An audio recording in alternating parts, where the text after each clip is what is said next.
Call the meeting to order. Please rise for the Lord's Prayer. In the name of the Father, and the Son, and the Holy Spirit, amen.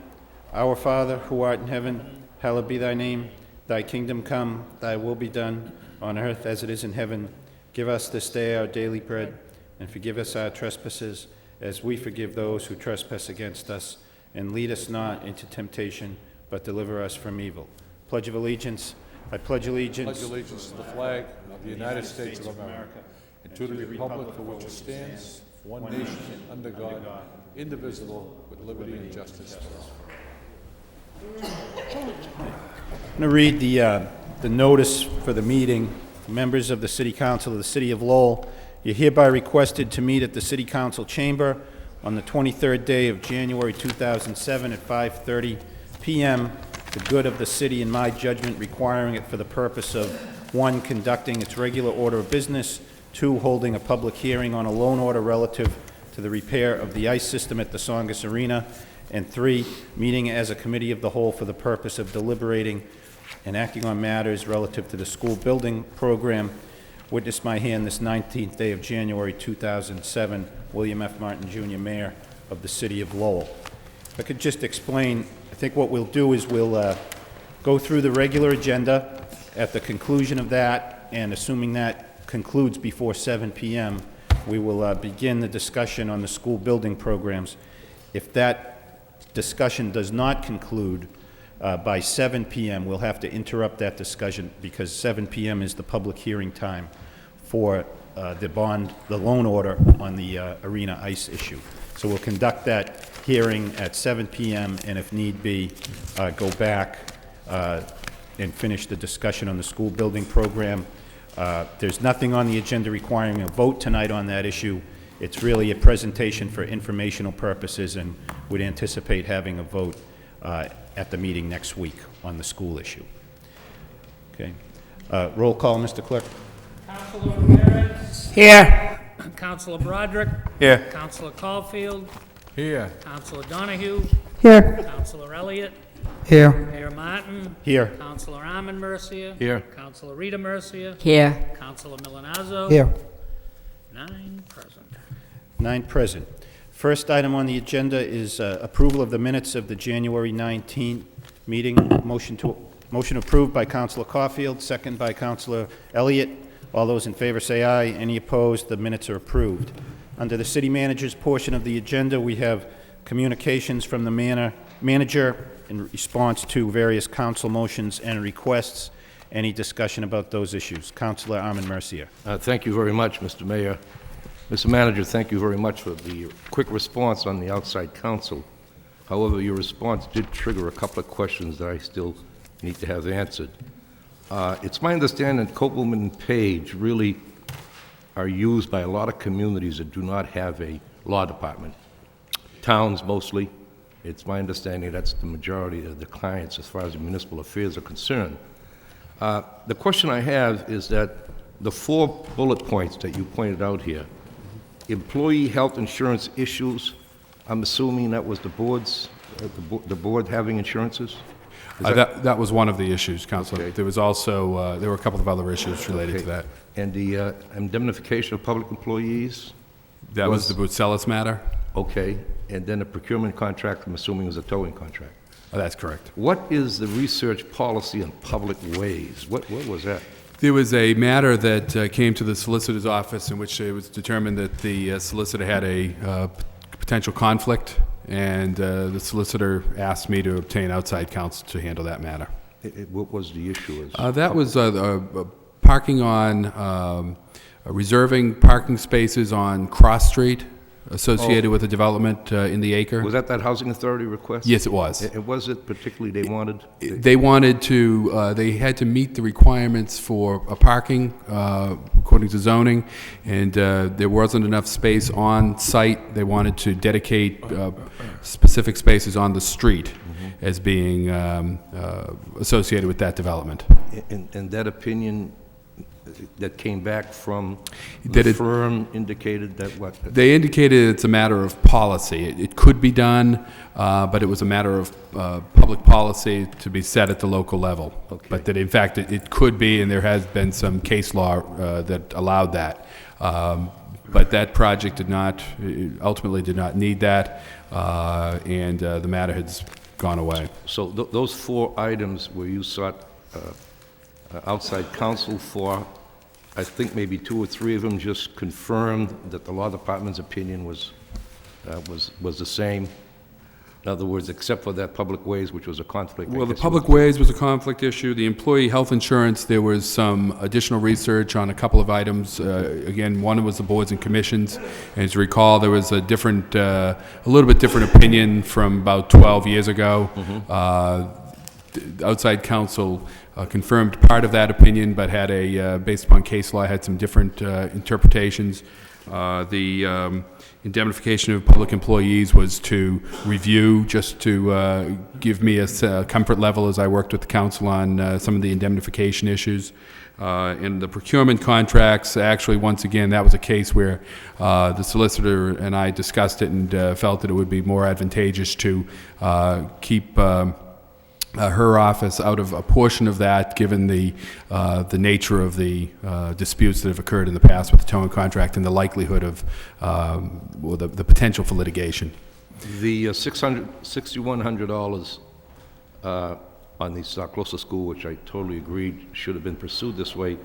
Do we have a copy of that report that was completed? There is a copy of the report. It's in my office. I have a letter that's going to the council. It should be, you'll be receiving it in your packet this week, advising you that the report is complete, but we need to discuss that in executive session, given the ongoing litigation regarding that matter. And what budget is this money coming out of? The law department budget? Your budget? The general outside counsel is taken out of the law budget. The Stock Closer School report was taken out of the Stock Closer account. I'm told, and maybe this should be directed to the mayor, did this firm get hired by the school department to assist in negotiations with the teacher contract? Yes, they did. They have? Yes. And who did that hiring? That was done also by me, but that comes out of the school budget. And that's a school, how I much- have to approve it because it's over a certain amount of money. How much is that contract for? I believe that's up to $20,000. That is troublesome to me, and I'll tell you why. When I was the mayor, we had the discussion about who should be representing the school department during negotiations. And I was in favor of the law department doing it because they've been used by the school department for many things. And I was overruled by the majority of the school committee, who hired Jim Hall and assessed a $50,000 amount. Now, on top of that, we're paying $20,000 more? Up to $20,000 for specialized. For negotiations? It's more, it's not necessarily for negotiations, although he has participated in negotiations. It's for counsel or advice to the school department on specific matters regarding the collective bargaining process in the mediation and arbitration. So what is Jimmy Hall going to be doing? He does the primary negotiations. This just serves as a And this a is backup something that the counsel. school department voted on? Yes. They did. Boy, they were reluctant to go for the law department when I was the mayor, and were very reluctant to paying $50,000, but they just added another 20 out of their budget? Yes. That's troublesome to me, but I guess the school department can pretty well do what they want. But Well, there is that is now going to bring the outside counsel fee considerably higher than I've ever expected, but if it's coming out of the school committee budget, I wonder where they're getting it, because they're all talking about how tight money is. Well, I think, Councilor, there's in any of these matters, it's a decision that has to be made that really is an investment of money to avoid other costs. And the belief here, and I concur with it, otherwise I would not have approved it, is that there is a need, particularly in this round of negotiations, given some of the sensitive issues that are being negotiated, that you need to have a specific level of expertise in particular areas. Well, this is the first time in my memory that we had to go to outside counsel to negotiate with the teachers. Every year, we had Mr. Wojcik, God rest his soul, and then they hired Jimmy Hall instead of the law department. And now, if I'd have known back then that Jimmy Hall would need some assistance through an outside firm, I would have second thoughts about even supporting that. I mean, Well, I think we're talking about $70,000 now out of the school committee budget just to do the negotiations. I think that's unheard of in the past, Well, I think to my knowledge, anyway. Attorney Hall does all of the contracts and provides other legal assistance on labor-related, personnel and labor-related matters. It isn't just negotiations. It extends beyond that, but it's all labor-related. Well, I guess this outside counsel policy, or the thing that you would like to do, is going to start costing us quite a bit of money. Whether it's the school side or our side, it's still city taxpayers' money for outside counsel. I agree, Counselor. We'll, I would hope- if I may, Go ahead. it's I don't know if it will necessarily cost us more money, but it is based upon the premise that you hire the best possible people to do the job. As you pointed out, Copeland and Page does represent a number of communities. They represent about 120 communities in the Commonwealth, most of which are in which they serve as city or town council, where there is not an in-house department. But that is not. There are cases throughout the Commonwealth that they do provide backup assistance to an in-house counsel. The troublesome part for me is that we have a law department that has two people who are of counsel, and that's Mr. Fenton, and then also Mr. Sweeney, who are probably as talented, if not more so, than any law firm in this state as far as municipal affairs are concerned. And I don't think they're being utilized enough if we need to go to outside counsel. I know that on Plan E, it's your call. However, I'm troubled by it because I really believe that we do have a law department. As you indicate, that this should not be a reflection on them.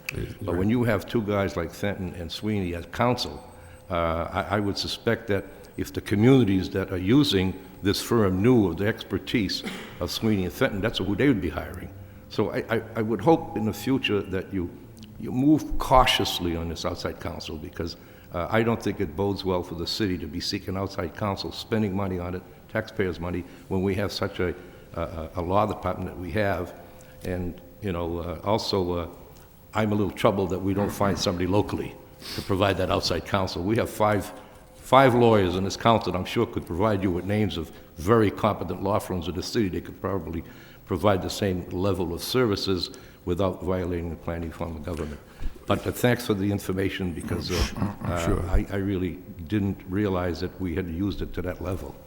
Well, Counselor, again, I don't see this as an excessive level. I see this as a very small amount of activity by outside counsel. And again, with the greatest amount of respect for local attorneys, these are areas of municipal public law that is very, there is a level of expertise there with this firm. They have attorneys that have worked in a variety of communities and state government and have run across almost every issue that's conceivable out there in the municipal world. I don't doubt they're very qualified, but I think that there are some local firms that are just as qualified, and our law department, in my opinion, and I'm not the city manager, is more than qualified to provide these services. Thank you, Mr. Mayor. Thank you. Councilor Elliott? I think there's some, excuse me, some good questions. I just has that come out of the professional services line item, Madam, or Mr. Manager, through you to the manager or the solicitor? Where does the money come from to pay for this? Typically, when we have acquired outside counsel, it has gone through professional services. So we have done this in the past. This isn't just a new, a new practice that we're doing now. From time to time, we have hired, historically, we have hired outside counsel for various issues as they crop up. As one of them that the manager had mentioned, for example, was when I had a conflict and in an abundance of caution, took the position that the entire office then had the same conflict that I had. I had checked the issue with the State Ethics Commission. They thought that arguably I could move forward on it. And again, after discussing it with the manager, in an abundance of caution, I felt more comfortable seeking an opinion from outside counsel and thereby divorcing our office with anything to do with the rendering of an opinion. So there's 12,000. There was 12,000 last year, and again, the line item was funded at 12,000 this year. Did we use it all last year? I'm sure we did. It involved professional services involves a number of different things. We might hire expert witnesses. We also have depositions to take, and so there's a number of court reporters, economists. There's a number of different things that we have used that item for. So, Mr. Manager, the total at this point is $3,500, correct? Correct. Okay, thank you. Thanks. Councilor Caulfield? Thank you, Mr. Mayor. I'm not going to belabor this issue, but sitting here nearly 20 years, whenever there's an expense or a transfer, the council is usually informed about it, and that's what I would wish you do, Mr. Manager, in the future, just to let us know if we transferred money out of the law department or whatever for outside counsel, we should know about Councilor, that. Mr. Mayor. Mr. Manager, yeah. Councilor, we didn't transfer any money. We used the professional services line of the solicitor's office. Okay, but Law just department. keep us informed in the future that, I mean, we shouldn't have to file a motion for this information. We should be informed that you have done this, that's all. Councilor, if I may, I think this is just like any other expenditure in the city budget, that when we hire an engineer, when we hire an outside contractor to provide services for us, it comes out of a particular line of the city budget. This is a outside counsel being a professional service being paid out of the professional service line. But I didn't know about outside counsel negotiating with the school department. I did know that. Well, we're not the school department. It's a school department issue, Councilor. Council I Broderick? think I made my point. Councilor Broderick? Thank you, Mr. Mayor. I understand what the outside counsel is for, and personally, I agree with the use in specialized fields. I brought it up a number of times in the Hamilton Canal. I think that, so I don't know if I guess my question to you would be, are you going to address this in the new budget, in your budget, in terms of how you intend to do in the future? People are concerned about it. I don't have a problem with you using it, in certain circumstances for specialized fields and for expertise. I mean, we do it for engineers. We have an engineer department here, but we hire outside firms. So I understand that, and I'm not questioning that. I think that some of the opinions that you've gotten have saved us $300,000 and brought in another $200. So I think the $3,500 we spent is well spent. And I'm guessing, based upon your record so far, that the money we're spending on the school side is also going to have a windfall to the city. So I don't have a problem with that. But I guess if you could, are you going to somehow restructure the budget so we have an idea of what your plans are? I guess maybe that would solve some of the whatever questions there may be for the future. I do see, Councilor, I do see that I am as I think it's made clear already, I am a proponent of getting the best possible advice and best possible expertise when we're making decisions. And again, this is no reflection on the law department. I think we have an outstanding law department. I've been very impressed with everything I've seen so far. But I do think that there are areas of the law that in which it's advisable, just like any large organization, corporation, you go out and you have an in-house law department and you have a outside counsel that you use for those specialized areas. As I work on the budget, I do anticipate that that is something that will probably be reflected within the FY08 budget, that we would set aside perhaps a larger amount for professional services, just as we have that line item here, and that's what I've used in this particular case. With reference to a couple of your points of other areas in which we may want to use outside counsel, there's some very complex real estate development projects that are ongoing in the city. The Hamilton Canal being the best example of that. We're going to be putting an agreement together with the master developer that they're going to be having, no doubt about it, people that are well versed in the preparation of a development agreement. I think we have, again, outstanding people in our law department, but it may be necessary for us to look at bringing in someone from the outside that's extremely well versed in that as well, just as the city of Worcester has done with their development deal. Likewise, eminent domain. There's specialists that deal with questions of eminent domain, particularly in those areas where there's extremely high value that's being discussed. So, and there are other matters that I certainly could think of that we may want to look to that outside expertise.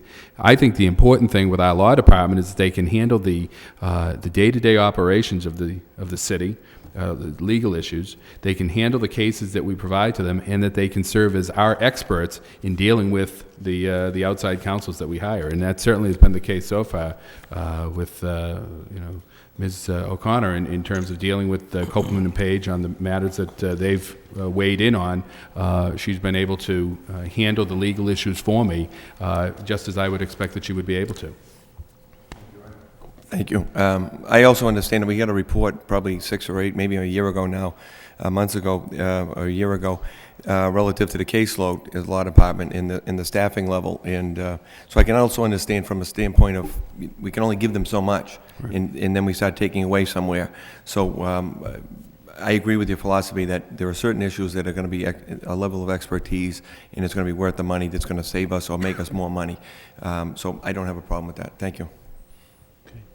Anything further on this issue? Councilor Yes, Mercia? thank you, Councilor Rita Mr. Mercia. Mayor. I was going to bring up the fact in question where this line item is coming to pay for this, but I'm especially happy that when there was a paragraph in there that says, and then I do appreciate the fact that you said that this using outside counsel is in no way an indication of the lack of confidence on our own solicitors, so I agree with that immensely, so I'm thankful that you put that into it too. Okay. Other questions or comments concerning other reports from the manager? Okay. Hearing none, a motion to accept the communication from the manager placed on file by Councilor Broderick, seconded by Councilor Ramirez. All those in favor say aye. Any opposed? Communications accepted.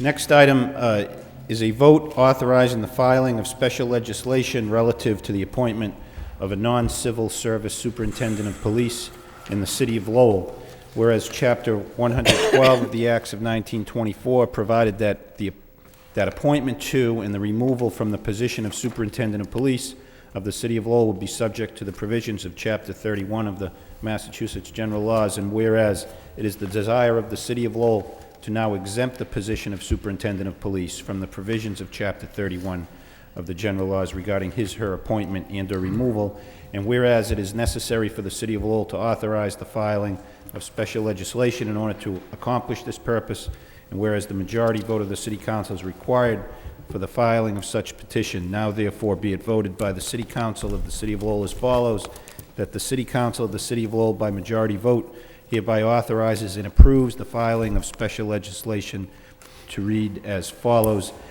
an act exempting the position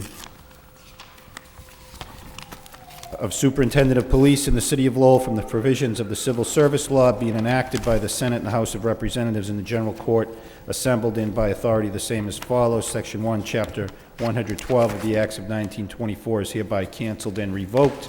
Section 2, the position of superintendent of police in the city of Lowell shall be exempt from the provisions of Chapter 31 of the general laws.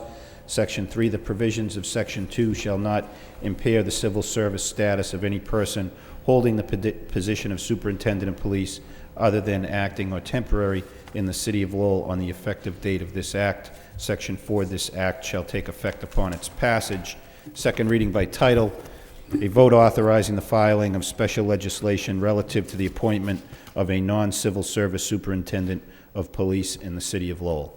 Councilor Donahue. Thank you, Mr. Mayor. Last week, I gave a subcommittee report that may not have been very clear, but at any rate, following last week's subcommittee, I did have occasion to speak to the solicitor's office about what was raised at the subcommittee, namely that the motion made at the subcommittee was to adopt the and support the home rule petition with the caveat that this would be a contract position that the chief or superintendent of police would thereafter, although removed from civil service, would be subject to a contract with the city of Lowell.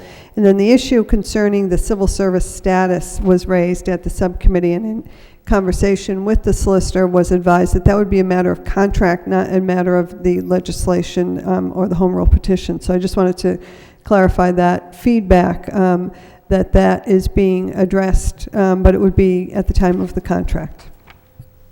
Councilor Rita Mercia. Yes, thank you, Mr. Mayor. In my personal opinion, I'd prefer taking civil service out of this equation.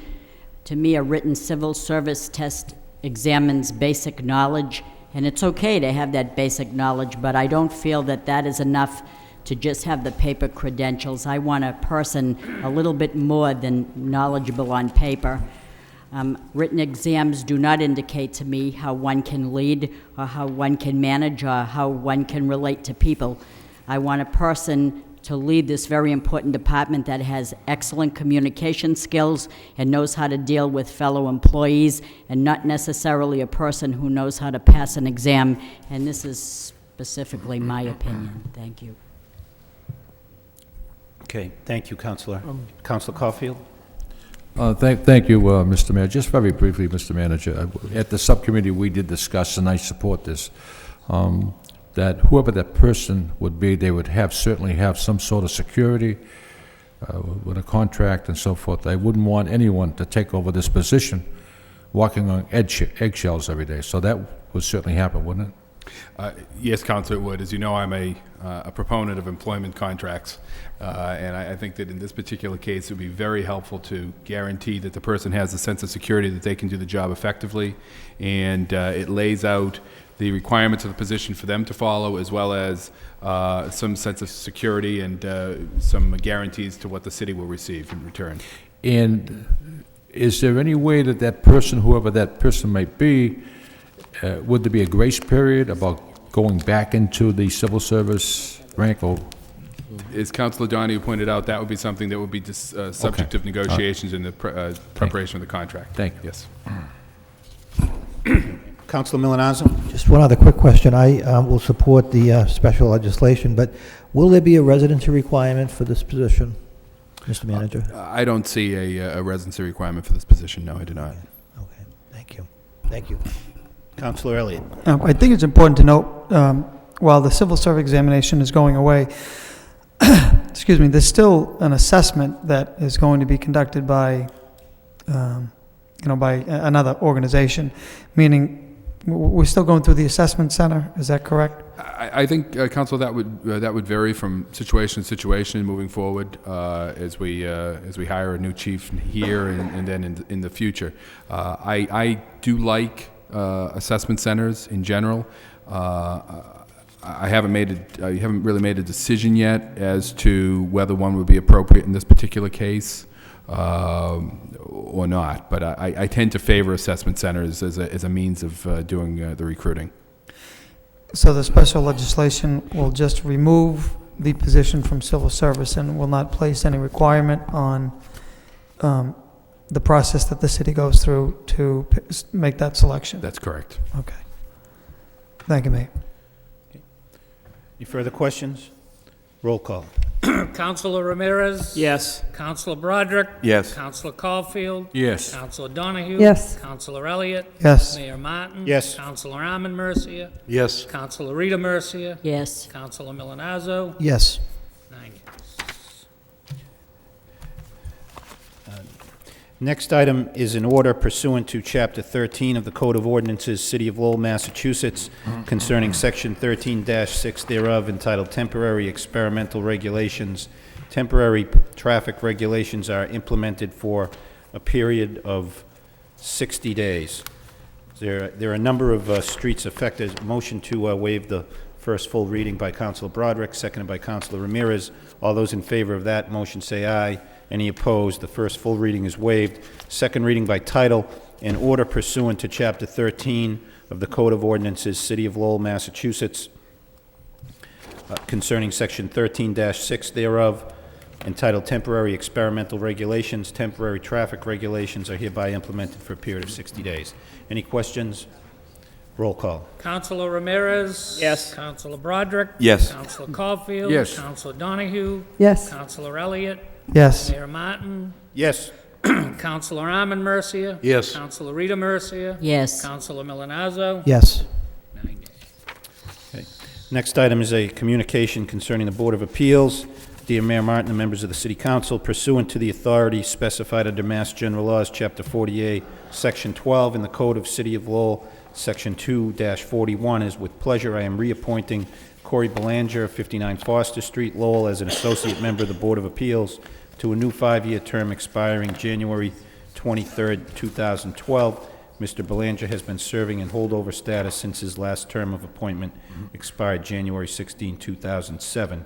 Confirmation by the City Council is required for this appointment and is hereby requested. I would be happy to answer any inquiry you have concerning this appointment. Very truly yours, Bernard F. Lynch, City Manager. Councilor Broderick. Motion approved by Counsel Broderick, seconded by Counsel Caulfield. Any discussion? Roll call. Counselor Ramirez? Yes. Counselor Broderick? Yes. Counselor Caulfield? Yes. Counselor Donahue? Yes. Counselor Elliott? Yes. Mayor Martin? Yes. Counselor Arman Mercia? Yes. Counselor Rita Mercia? Yes. Counselor Milonazo? Yes. 9 yeas, the matter's approved. Under communications, there's a communication from the manager concerning out-of-state travel.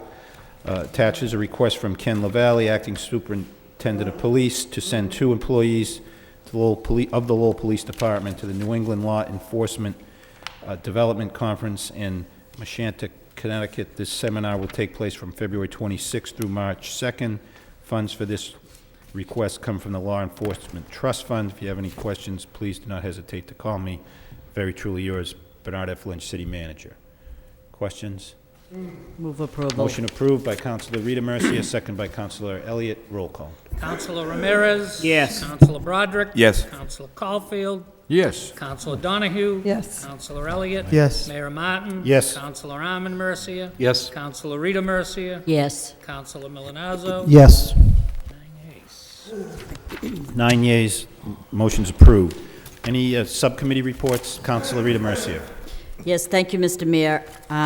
The Parks and Recreation Subcommittee meeting met on Wednesday, January 17th, and we had before us 2 issues. In attendance were my 2 colleagues, Councilor Caulfield and Councilor Broderick, Commissioner Tom Belgard, Barney Judge, CFO of the city, Tom Moses, as well as the city manager, Bernie Lynch, and T.J. McCarthy.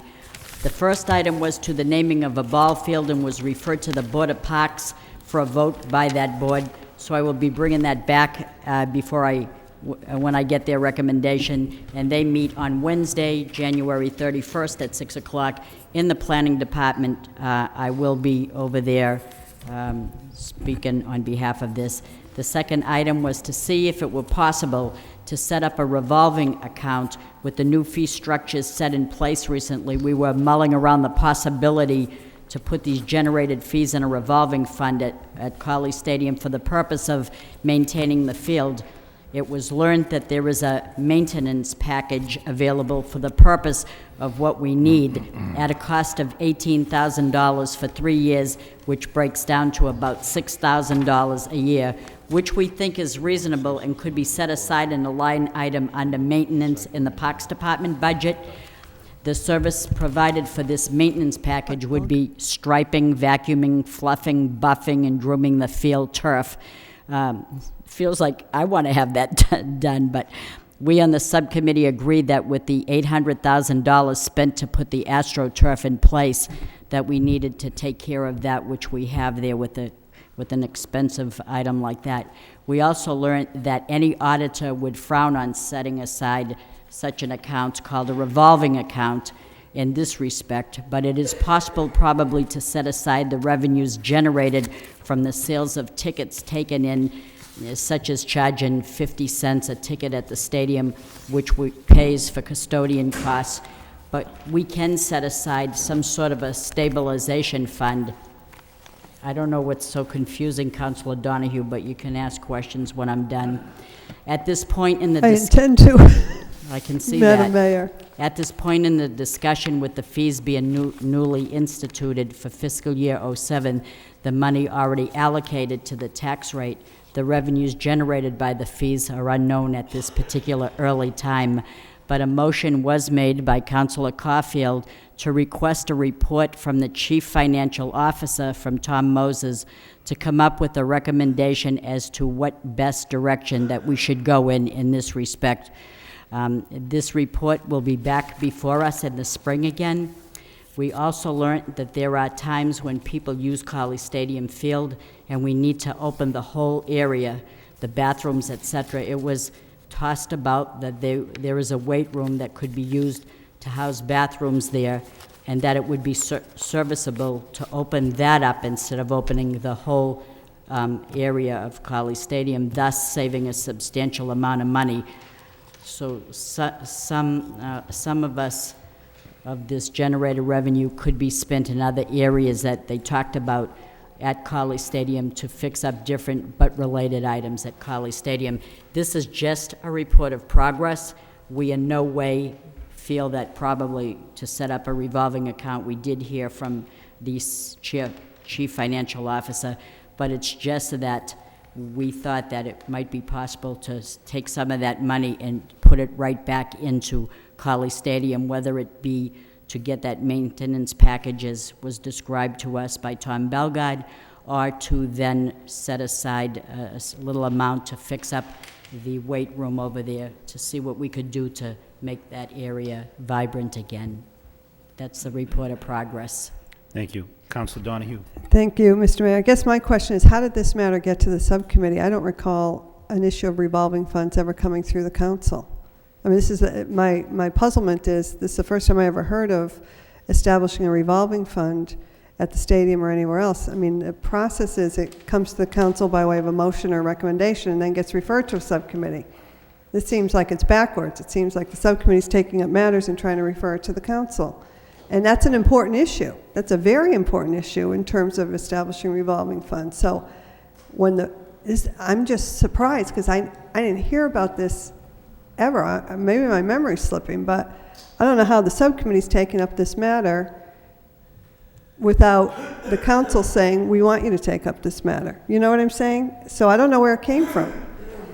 But I do think it's a really serious issue to talk about establishing a revolving fund here, and a revolving fund there, and a revolving fund there. If you heard my report, Councilor Donahue, I just told you that the chief financial officer frowns against the auditor's suggestion that it couldn't be possible to set it up. So it's a mute issue, and that's what we were mulling about our subcommittee. But my question is, how did it get to the subcommittee? It didn't come from the council, or did it? I don't remember it ever coming from the council to the subcommittee. It came from a request from people that take very good care of the Colley Stadium, and they asked if they could set it up before the subcommittee to talk about it. Okay. That's why I brought it up before. Right. Well, just, I mean, just a point of order, Mr. Mayor. And I don't want to be nitpicky or standing on ceremony, but we do have rules and a process so that it comes before the body, we talk about it, and then we say, should we refer it for further study or discussion?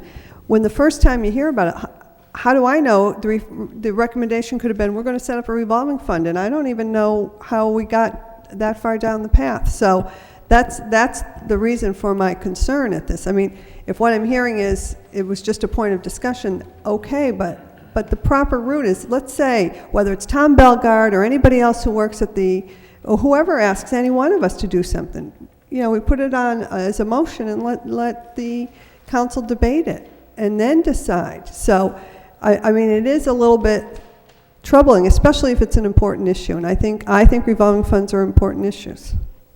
Thank you.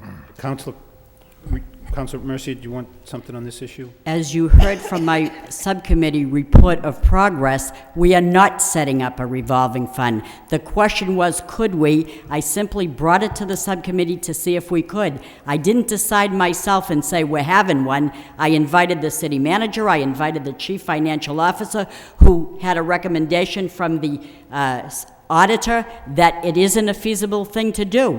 That's all I was asking. I was asking a question. Since when do I have to come before the council and make a motion on something that's never going to happen in the first place? You know that it isn't going to happen. I just gave my report. I don't know what the big deal is. I mean, does it have to be tailor-made to suit your needs? I don't know. No, I'm just... Mr. Mayor, if I may, we do have rules, and the rules are you file a motion. That's what the rule is. It's not my needs, Councilor Mercier. It's the rules. It's not that complicated a step. So a motion is put on so that everybody has the ability to debate it and decide, do we send it to subcommittee, do we not? Simple as that, regardless of the outcome, that's all.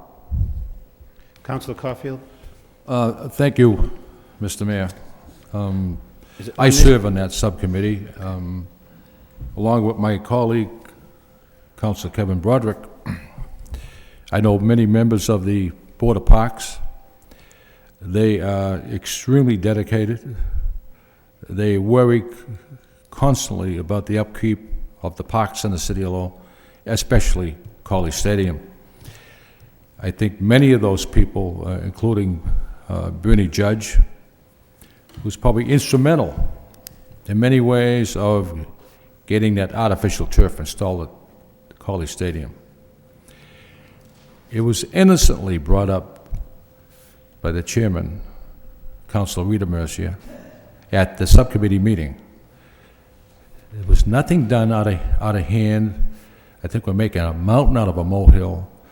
It was presented to the city manager, to the chief financial officer, and after a discussion, it couldn't be feasible. It wouldn't be wise to do so. I don't think anyone was trying to skip protocol or get around something that wasn't above board. It was innocently brought forward, and I applaud Council Rita Mercier for doing it. It was members of the Board of Parks trying to find ways and means to make sure that facility stays as nice as it is today, 20 years from now. That's all I have to say on the issue. Councilor Ramirez and Councilor Broderick. Thank you, Mr. Mayor.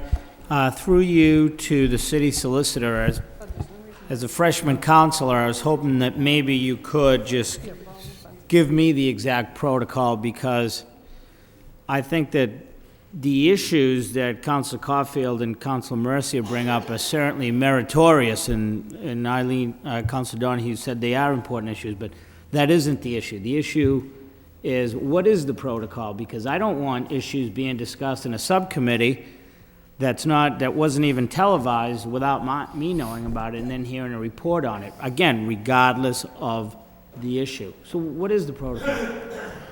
Counselor, under the council, a couple of things. Under the council rules, your own rules, the subcommittee can only take up that which was referred to it by a committee as of the whole. That's one part of it. The second part, not knowing all that much about this particular case, if a counselor has a question, a request for information, that's certainly permissible as well, under the Plan E form of charter. So, let me understand. So if a counselor decides to bring up something that was not referred to, that's also permissible? Well, for example, if a counselor is looking for information On the issue that was referred to them? Well, I'm speaking generally, on general terms. Again, first of all, no issue can go to a subcommittee unless it was specifically referred to the subcommittee by the council as a whole. As a side note, listening to Councilor Mercier discuss this, if it was just a particular question and I have no idea, then obviously any member of the council could contact, say, a chief financial officer and ask, would this be permissible? Or, do you have information on whatever. What a counselor cannot do is request action be taken on something, if that answers your question. But the narrow issue that the Councilor Donahue brought up in terms of how things get to a subcommittee, again, is correct in that no issue can go to a subcommittee unless it was referred to by a council of the whole. So the subcommittee can't act on its own. It can't call its own meetings on whatever topic it wants. My understanding was that it was as narrow as Councilor Donahue was saying, that's the issue that's discussed. If another form of discussion takes place, that's fine, but if you're going to be bringing in officials such as the CFO or the city manager on an issue that wasn't referred to in the first place, is that permissible? No, I mean, it doesn't sound like if you were calling a subcommittee meeting on a particular issue, and that was going to be the substance of the meeting, and that issue had not come before the entire body, and it had not been referred to a particular subcommittee by the entire body, then that would appear to not be in compliance with the city council's rules. Okay, thank you. Yep. Councilor Broderick? Thank you. I was going to ask essentially the same questions, but I'm on the subcommittee. I was there at the meeting. They are worthwhile topics. I agree. I was struck by the fact that when I sat down, I had no idea where it came from, to be honest, and I thought maybe I just missed it. We get a lot of information. But I think the purpose of Councilor Donahue's comment is essentially that the entire council should be setting the agenda of the subcommittee and not the other way around in terms of coming in with recommendations that have not been referred. And I think that it's obviously, it's one of the rules and we need to follow it. I don't think it is meant as a slap at the topic or at the subcommittee it came out of, but I think that we as a body have to be careful because these things come up, and I think to talk about a revolving fund with only 3 of us present, it's without a referral. I think Councilman Milanazo was there, referral from the subcommittee. There were a lot of councils here who probably would have wanted to weigh in on it that didn't get the opportunity, and I think in fairness we have to make sure we follow the rules. Thank you. Okay, motion to accept the report by anyone? Councilor Milanazo, second by Councilor Ramirez. All those in favor say aye. Any opposed? The report's accepted. Further subcommittee reports? Right here. Councilor Caulfield. I don't know, after that last report, I'm afraid to give this one. The Neighborhood Traffic Subcommittee convened a meeting, I believe it was last Wednesday at 5:30. In attendance was City Manager Lynch, Assistant City Manager T.J. McCarthy, Councilor Broderick, Councilor Rita Mercier, Councilor Milanazo, and I know I'm going to forget someone, but Beverly Woods from NEMCOG and many other people. And we entertained Gunther Wellstein. Mr. Manager, he is doing a great job on the recycling issues. And try to make this as brief as I can. Gunther has sent not only the council, but every taxpayer in the city, a report on recycling. And Lowell is currently recycling only 13% of its refuge. That is totally unacceptable, totally. For every 1%, we can increase that. It's $53,000. And if we can bring that up to 30%, the savings would be $881,000 for the city of Lowell. So we had a lengthy discussion on recycling. And as I indicated, Gunther is very thorough, reports every little detail. And I understand City Hall is recycling very well. So it was discussed at the subcommittee. I don't think a formal vote was taken, but I mentioned it to Mayor Martin. If Mayor Martin can dedicate a week in the city, it can be in March or whatever week you decide, Mr. Mayor, and dedicate that as Recycling Week in Lowell. And every day of the week, people can go to various locations and pick up a recycling bin. The reason they're not recycling, they don't have a bin. And we're going to try to do everything we can to make sure that they get a recycling bin and improve our recycling from 13%. The average city of our size is 30%. We're recycling 13%, and to the viewing audience at home, to the taxpayers. If you put out 2 barrels of trash for BFI, they will take them. If you only put 1 barrel of trash out, and the other barrel is recycling, or the recycling bin is recycling, we don't pay for the recycling. We only pay for that 1 barrel. So the taxpayers of Lowell have to realize we're throwing money into the back of the BFI truck. So that's the report on that particular issue. On the other issue, I want to thank Councilor Milanazo for bringing this forward. Beverly Woods, I also want to thank her immensely for being in attendance. The Northern Middlesex Council of Governments encompasses Billerica, Chelmsford, Drake, Dunstable, Lowell, Pepperell, Tewksbury, Tingsboro, and Westford. They have identified 100 of the worst intersections in the Northern Middlesex Council of Governments. 77 of those are in Lowell. 77. The worst 5 intersections are the VFW Highway at Bridge Street, Wood Street at Middlesex Street, Route 110 Chancer Street at Plain Street, Appleton Street, Church Street, Gorham's Central, VFW Highway, Bonham Avenue, at School Street. Beverly has, I think it was in your packet as well, has indicated she has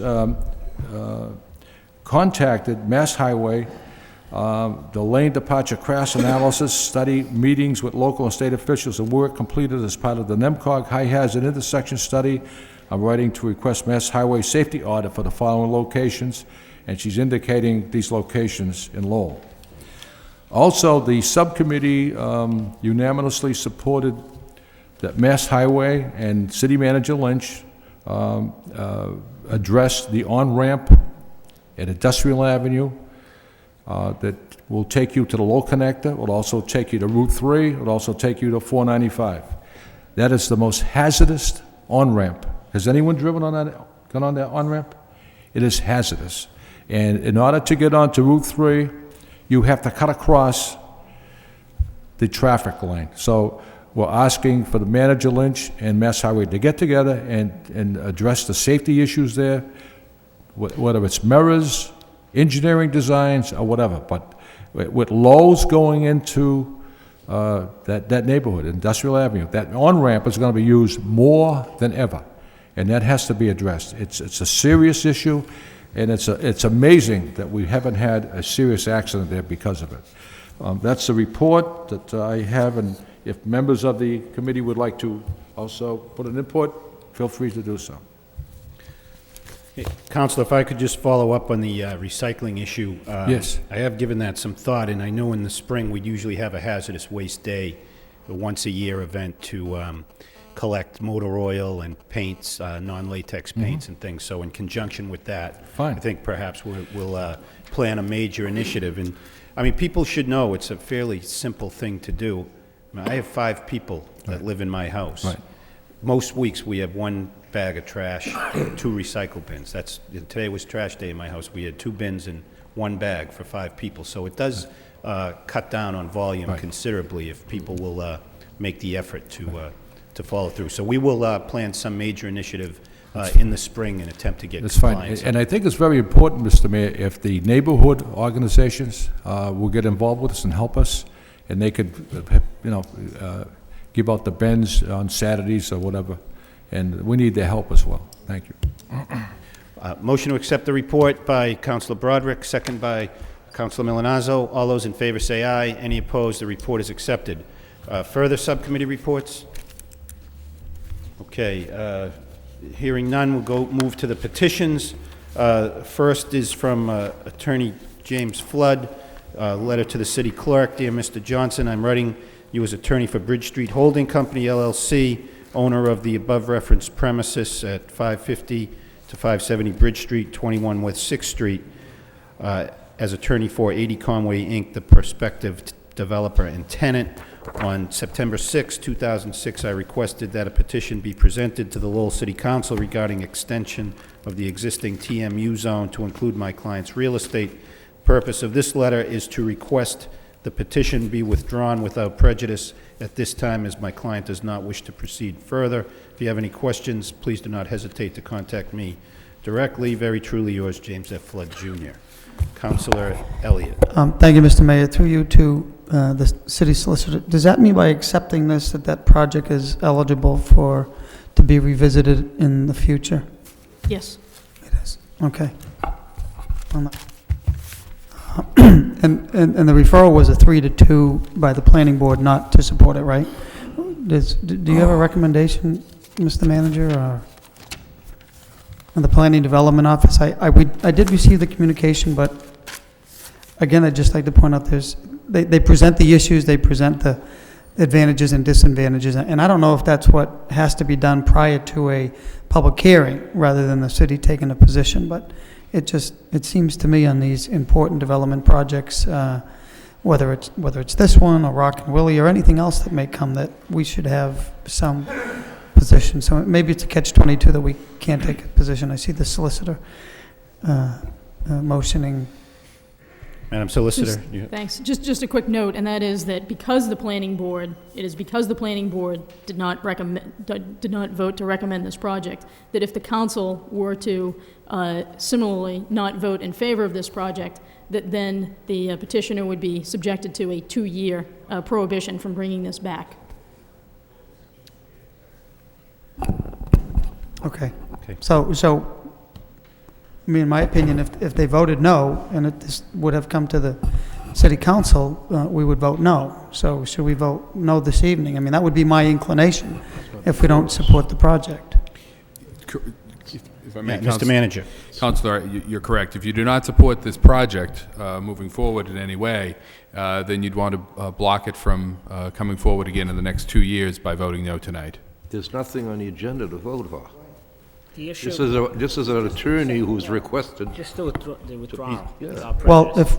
if we accept the withdrawal, that's voting to support the project, the proposed project to come back at some point in time. Either we, the planning board voted to deny it, so we would say, well, we don't, we're not going to accept the withdrawal. That means the issue would be the end of it. Mr. Manager. Mr. Mayor, and the solicitor certainly can correct me on this if I'm wrong, but I believe if you vote no tonight on the accepting the withdrawal, then it would be proceed to the public hearing on February 4th. And then obviously the council at that time could have a choice of which way to go on that. But by voting to accept it now, then it takes it off the table and it can come back anytime.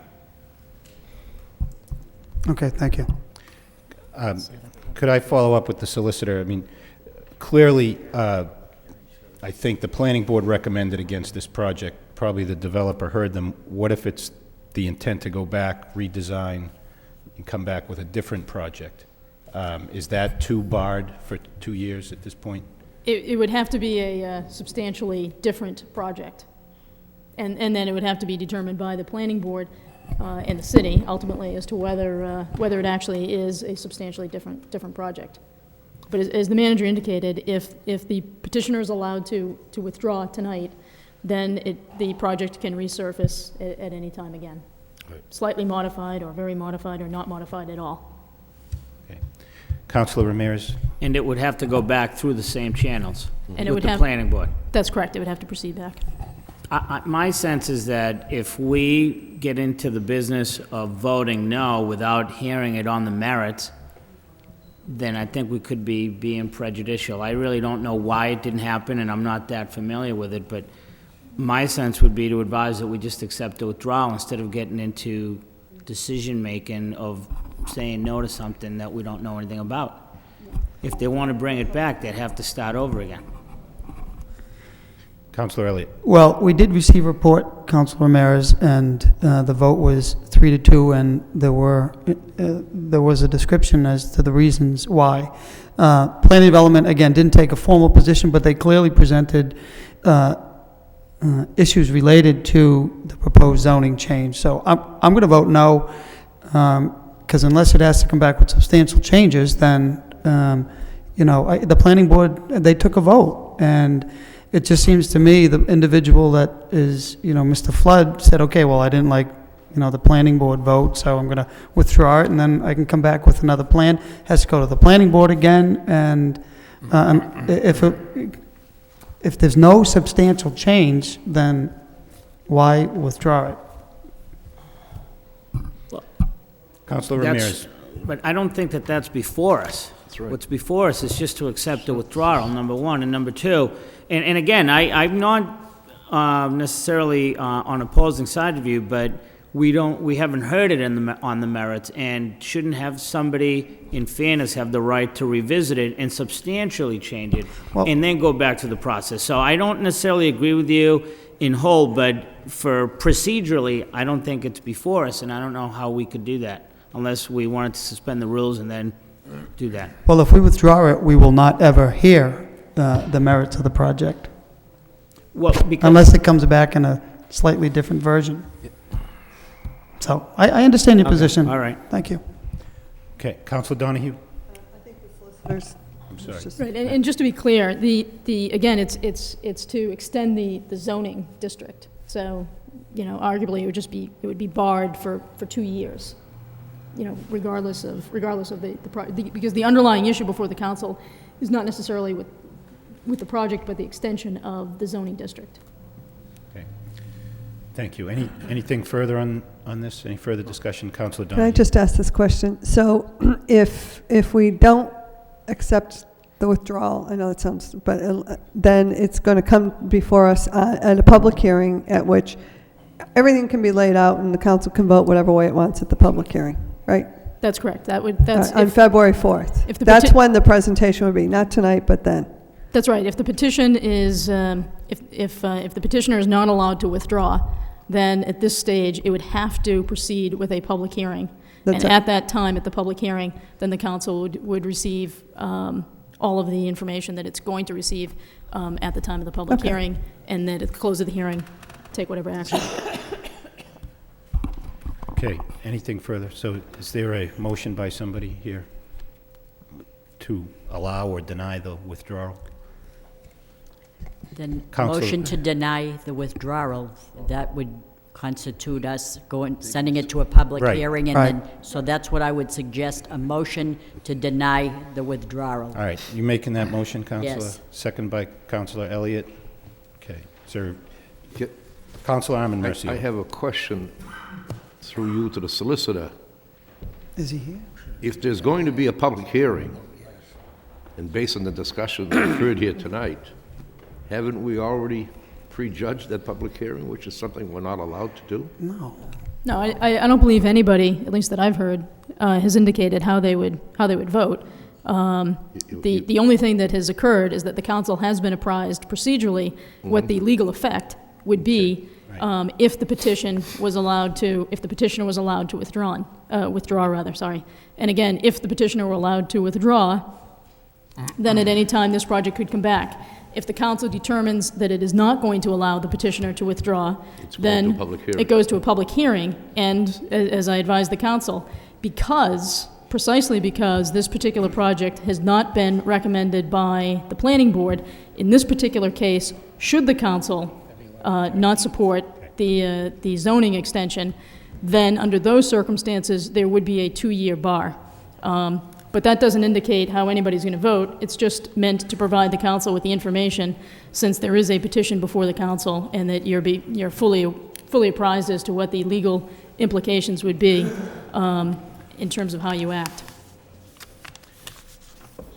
Okay, Councilor Milonazo? Yes, thank you, Mr. Mayor. I think I understand the legal implications, but I plan on voting against the motion from the standpoint of that gas station has been vacant and abandoned for going on well over a decade. And I understand where the neighborhood is coming from, but I do have confidence in the Planning and Development Office to go back and work with the developer.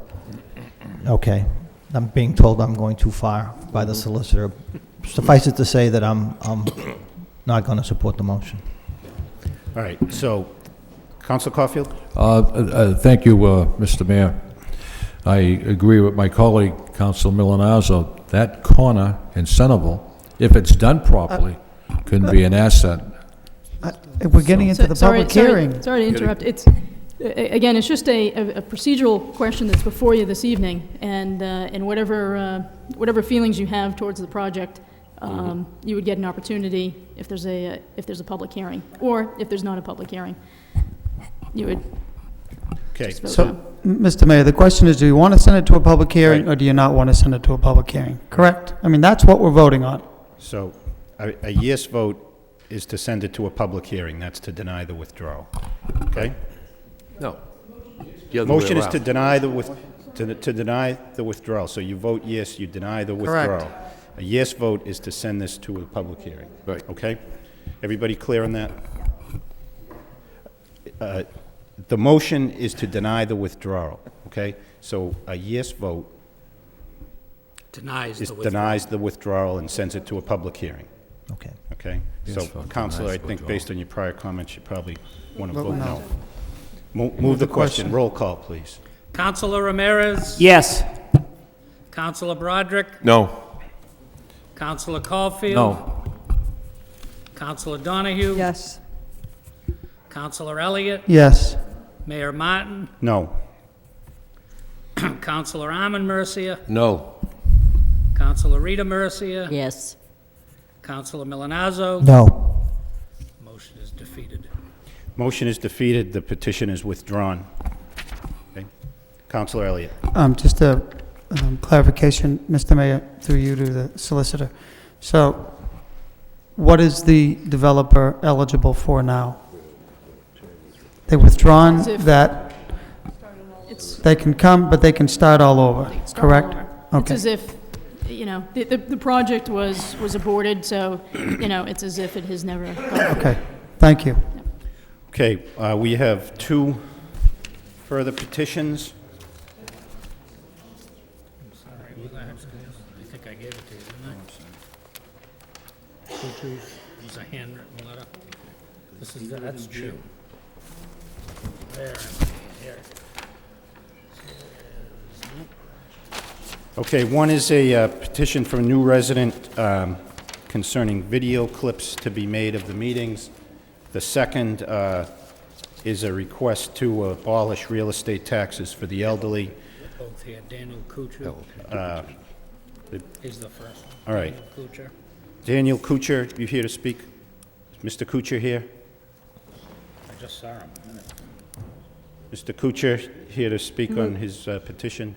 Move to accept the communication placed on file, and if the Second. clerk Okay. hears from him, then Motion to accept the communication placed on file by Councilor Donahue, second by Councilor Arman Mercia. All those in favor say aye. Any opposed? The communication's accepted, placed on file. The second communication is from Bo Chu concerning LTC telecasts. Mr. Chu. Hello, Mr. Mayor, City Councilman, and people in TV land. I'm going to take 100 seconds to do this presentation. And I'm going to enter it in the 100-second video contest at LTC. It'll be my first video presentation. I've been there about 3 weeks, and I'm learning how to shoot camera and edit and make video. And it's quite a wonderful opportunity. So I've been watching you guys on TV, and I've had this idea that it would be nice to make video clips. Does anybody know what a video clip is? Yes, no, yeah? What's a video clip? No,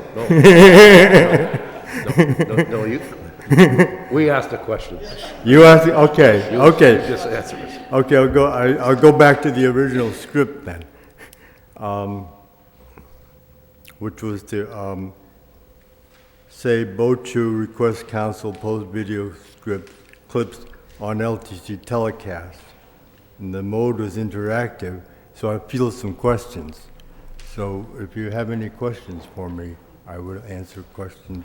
I forgot to turn on my watch. That's right. The mayor will tell you when you can Yeah. stop. That was 100 seconds. I've got the time going, so. Okay. All right. So anybody have questions? Isn't this something that should be referred to LTC? What's that got to do with us? Yeah. Mr. Chu, the process works, we'll take your suggestion under consideration. We'll get a report back from various interested parties, including the folks at LTC, and then we'll decide what action to take on this matter at a future meeting. Okay, good. Okay? Thank you very much. All right.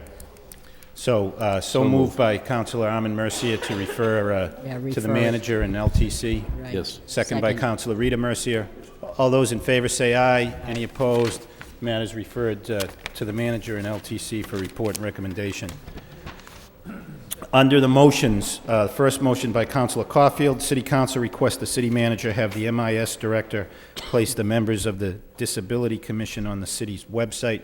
Second by Councilor Broderick. Councilor Caulfield. Mr. Mayor, the motion speaks for itself. I understand the law department and the city clerk must get involved with this issue, and we will refer that to the MIS director and furnish you with that information. Thank you. Okay. All those in favor of the motion say aye. Any opposed? Motion's approved. Next motion by Councilor Caulfield. City Council requests the city manager take appropriate action to rename East Merrimack Street to Sesame Street from January 25th through 28th. Second by Councilor Milanazzo. Councilor Caulfield. Thank you, Mr. Mayor. Once the Sesame Street comes into our city, the shows are filled, the children have a great time, and just to bring it a step further, we temporarily rename East Merrimack Street Sesame Street, and everyone, the parents, everyone has a great time, and I know I've taken my grandchildren there, and they're on cloud nine after seeing Big Bird and all those characters. Thank you. Okay, all those in favor of the motion say aye. Any opposed? Motion's approved. Next motion by Councilor Caulfield. City Council requests the Economic Development Subcommittee meet with the Lowell delegation relative to the location of the new courthouse within the Hamilton Canal District. Second by Councilor Ramirez. Councilor Caulfield. Thank you very much, Mr. Mayor. I know that the Economic Subcommittee has many meetings, with the Hamilton Canal, with the courthouse and so forth. I just want to clarify the myth. Well, the new courthouse will be receiving no taxes.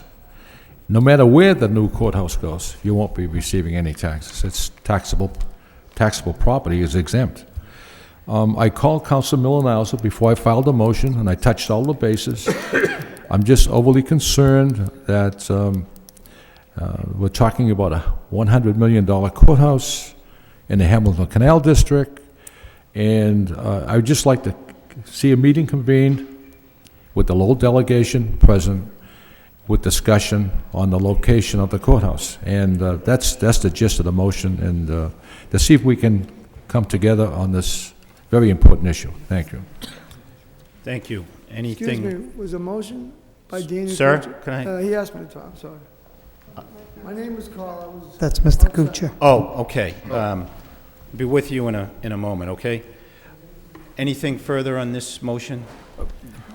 Councilor? Mr. Mayor, just to tag on to that, the Historic Commission has to be involved with this issue as well. And I guess that there's the old cliche, we're going to save every building in the city. And the Historic Commission, I think, wants to save some walls or buildings down there that you know, they're prehistoric. They're not historic. That they should be demolished. So that should be part of the meeting as well. Okay. Thank you. Thank you. All those in favor of the motion say aye. Any opposed? The motion is approved. Is there any objection to going back to Mr. Kuchar's petition? I didn't realize he was here. Okay, Mr. Kuchar, we'll hear from you. Excuse the attire, but motorcycle, I'm going to a funeral for a motorcycle club. You know, forget about that. No, I was watching TV and I heard Elaine Donahue tell Rita Mercia that she should have filed a motion for her. I think she was having a creative thought. No, I think my motion is a study. I used to work for Loxton Canals, and we did all the piping for all the mills for the fire protection, so I know the mills. The elderly, I'd like to have a study done to see how many elderly people are we talking, people that own homes, to see if their taxes can be exempt against the mills now. They're all apartments. How many apartments are there? See, because the apartments, maybe they should have been helping out elderly, but were they used just to generate more income and find more taxes and find new way? I don't know. I don't know if you get the gist of what I'm trying to say. And there's little things. My friend over here, him, was talking about the parks. And my friend, Rita Mercia, turned me on to Joe Tuck. I was having a hard time, thank you. And she said I should do some community service. The park at the South Common, I clean up all the busted glass for the dogs.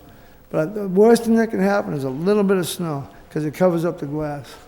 And another thing I was going to mention, I already asked the park, don't put salt in it. It hurts the dogs, they scream. Mr. Kuchar, I'm going to have to Okay, I'm stop you done. there.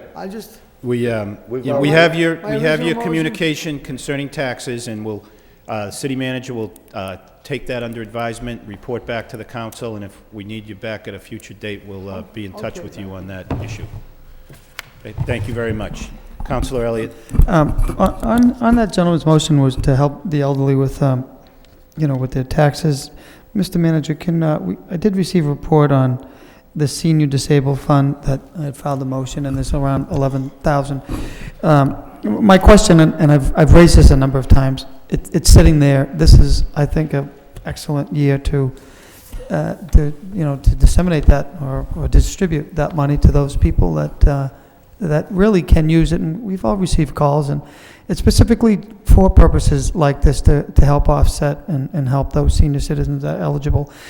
I don't know what the criteria is. We've never received it, but if we can, I know we've all received calls concerning some elderly folks that are eligible for one exemption, but not the next. So I think this would be a perfect substitute to try to help these people. So maybe, can you look into it and get back to us next week on, I believe there has to be a committee of the assessor. I believe it might be the auditor and or the CFO and a member of the public to set up some guidelines and just, let's give this money out and help the people that can use it this year. It's just been sitting there for a number of years, Mr. Manager. Thank you, Mayor. Okay. I think we're back to the motion portion of the agenda. The next motion by Councilor Milanazzo. City Council requests the city place a speed limit sign on Andover Street heading westerly as you enter Lowell from Tewksbury. Second by Councilor Rita Mercia. Councilor Milanazzo. Thank you, Mr. Mayor. This motion came as a result of the Belvedere Neighborhood Council that met on January 11th, and a number of the residents at the meeting were very concerned about the speed of the vehicles coming in into Lowell.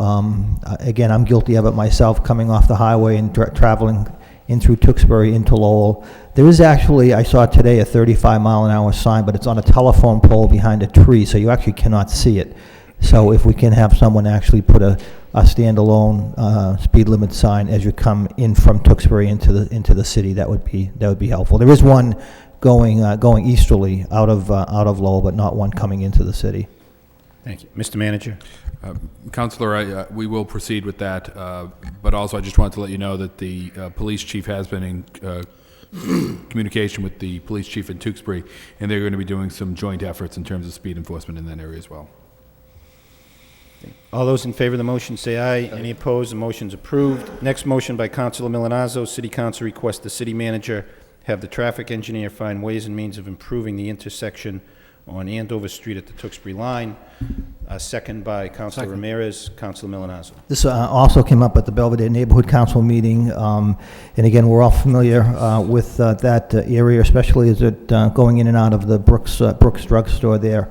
So if we could, Mr. Manager, have our traffic people meet with the Tewksbury folks and just try to come up with some plan. Northern Middlesex Council Governments also indicated that they would be willing to take a look at that intersection as well with River Road and Andover Street and those driveways in and out of those retail plazas. Thank you. Okay. All those in favor of the motion say aye. Any opposed? Motion's approved. Next motion by Councilor Milanazzo. City Council requests the city manager address late-night activities occurring in the parking lot of Colley Stadium. Second by Councilor Caulfield. Councilor Milanazzo. Again, drag racing going on late nights at Colley Stadium, so if we could have the police department, the police officers assigned to that neighborhood be aware and be checking on that after, I guess it happens between 11 at night into 1, 2 in the morning. Thank you. Thank you. All those in favor of the motion say aye. Any opposed? The motion's approved. Next motion by Councilor Elliott. City Council requests the city manager report on the Lowell Memorial Auditorium repairs capital improvement fund balance. Second by Councilor Broderick. Councilor Elliott.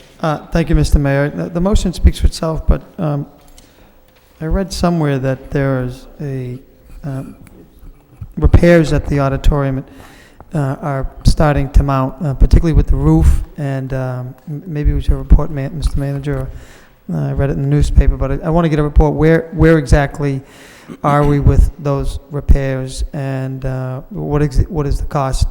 I know when a number of years ago, I wasn't on the council, but a fund was set up with $1 surcharge to to be put aside to address these capital improvements in the future. And it's a beautiful facility, and it still is, but it's getting used, it's getting old, and it's getting worn. We have to stay on top of it, something we probably don't want to think about, but it's not going to get any better, excuse me, particularly as it relates to the roof. So, where are we with the repairs, and how much money is there to pay for it? Mr. Manager. Yeah, Just two parts of the two answers to that, and then we'll get you a full report. The first is that we are working with the delegation, and state government. Mass Development has some money available that we'll be applying for. There's roughly $6 million worth of work that's been identified that needs to take place at the auditorium, and we're trying to determine how we can phase that in such a way that we can make maximum use of the money that the state has available. In all likelihood, we will be applying for $1 million. A $1 million grant will require us to come up with $1 million in the upcoming year. So we are moving forward to secure that building and ensure that it remains stable and viable. The second part of your question, though, refers to the fund balance. And coincidentally, as we were going through the process of reviewing all of our entertainment venues, we're looking at the auditorium, and I've asked the CFO and to work with the city auditor to identify how much money is. I am aware of that dollar surcharge per ticket, and we're looking to get a history of how that money has been used and how much is in that account, and we'll get that information to you as well. I just actually raised that question to both of the CFO and the auditor in the last couple days, so they're tracking that information down. Okay, that's good to know. I mean, it's, it's run well, and, excuse me, there's so many events there. It's been mentioned here often, how many events are held there with the gloves and et cetera. So I just want to get a report on that. Thank you. Thank you. Councilor Donahue. Can we get the same information about the arena capital fund as well? That the history of the fund, how much is in it, where the charges were made. My understanding is that I don't think there's any surcharge on the ballpark, but maybe there is. But on the arena, if we can get the same information. Okay. Councilor Caulfield. Thank you, Mr. Mayor. I believe Tom McKay from the auditorium met with me, many other councils, with all that information. How many dates, how much money was brought in, how much money is being brought back to the city, etc. So I attended that meeting. I don't know if anyone else did. So. Okay. Anything further on this? All those in favor of the motion say aye. Any opposed? The motion's approved. Next motion by Councilor Elliott. City Council requests the city manager report on the status of the actuarial study required by GASB 45. Second by Councilor Broderick. Councilor Elliott.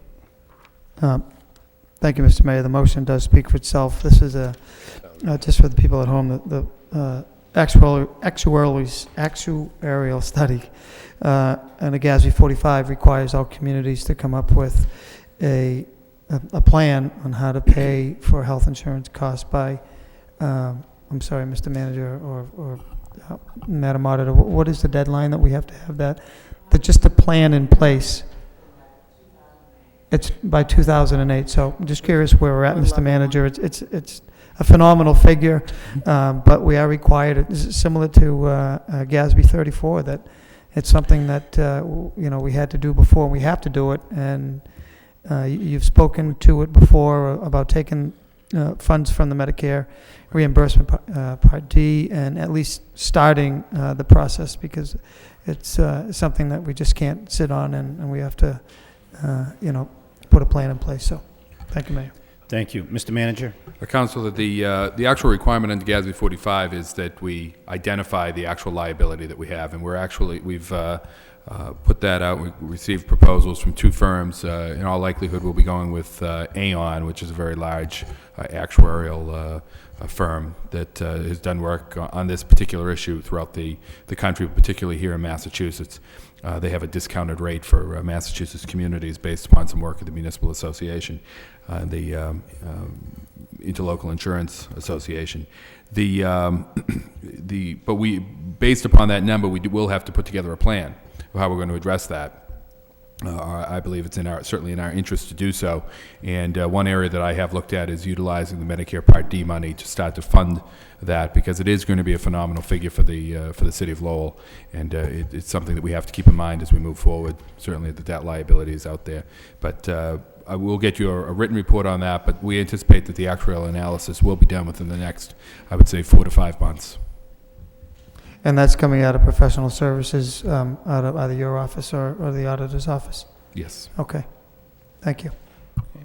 All those in favor of the motion say aye. Any opposed? The motion's approved. Next motion by Councilor Elliott. City Council requests the city manager report on the staffing levels in the treasurer's office. Second by Councilor Caulfield. Councilor Elliott. Mr. Manager, I did file this motion. I want to get an update as to where, where we're at. Mr. Moses wasn't on, he wasn't on board at that point in time, but I also met with the Department of Revenue several weeks ago, and there are some serious concerns, as I had thought a number of months ago. Can you update us where you're at, or are you waiting for the report to come out? But because they were very concerned, and there is a staff shortage. Money is not missing. That's Right. not the point. It's just reconciling, a number of funds and accounts and issues in that office. So, excuse me, I'm losing my voice here, but that's the gist of the motion. Right, the Councilor, we are still working with the Department of Revenue. In fact, they're coming out again tomorrow, I believe, to meet with the auditor and some of the other department heads. And we anticipate their report will be completed in March. We recognize, though, that there's an issue of staffing there. Mr. Moses has been doing some work on this. We probably won't be waiting for that report. We already have some sense from talking to the Department of Revenue what the needs are there and and we've been kicking around some ideas of how to address that. And we hope to have that wrapped up in the next, I'd say, month. Thank you. Thank you, Councilor. Anything further on this? All those in favor of the motion say aye. Any opposed? Motion is approved. That concludes that motion portion of the agenda. I think we're close to the public hearing time. By Verizon time, it's 6:58. So by the time I'm through reading this, I think we'll be able to open the public hearing. The next item under public hearings, a loan order for the Arena Ice Surfacing System bonds to borrow $1 million for the purpose of financing the purchase and installation of an ice surfacing system at the Paul E. Tsongas Arena, including all costs incidental and related thereto. It is ordered by the City Council of the City of Lowell by a 2/3 vote as follows. Ordered that the sum of $1 million is appropriated for the purpose of financing the purchase and installation of an ice surfacing system at the Paul E. Tsongas Arena, including all costs incidental and related thereto, that to meet this appropriation, the treasurer, with the approval of the city manager, is authorized to borrow $1 million and issue bonds or notes, therefore, under General Laws, Chapter 44, or any other enabling authority, that the city manager is authorized to take any action necessary to carry out the project, that the treasurer is authorized to file an application with the Municipal Finance Oversight Board to qualify any or all of the bonds under Mass General Laws, Chapter 44A, and to provide such information and execute such documents as such board may require for these purposes. Order recommended and introduced by Bernard F. Lynch, City Manager. That's the second reading. We will open the public hearing for those wishing to speak in favor. Anybody wishing to speak in favor of this loan order? Anybody wishing to speak in favor? Hi, good evening. Craig Gates, 128 Warren Street, Lowell, Massachusetts. Obviously, I want to speak in favor of bonding $1 million for the ice at the Tsongas Arena. I think the Tsongas Arena is a wonderful asset for the city, beautiful facility. There's even a question on Jeopardy last evening, for any of you that may have seen it.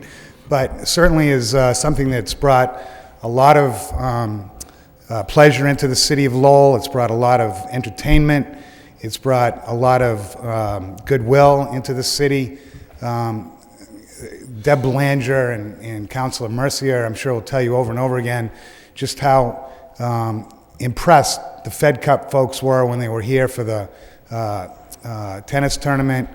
Curling folks that were here back in April, you saw how impressed they were. The president of the World Curling Association sent a $10,000 check for the flood relief.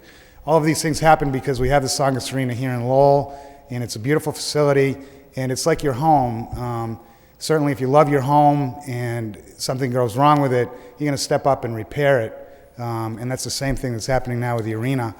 And I think one thing you have to be cognizant of and be careful of is the fact that the ice has been operating with defects in corrosion in the system for the last 2.5 years now, almost 3 years. We were given a lifespan of 3 to 5 years operating under the current situation.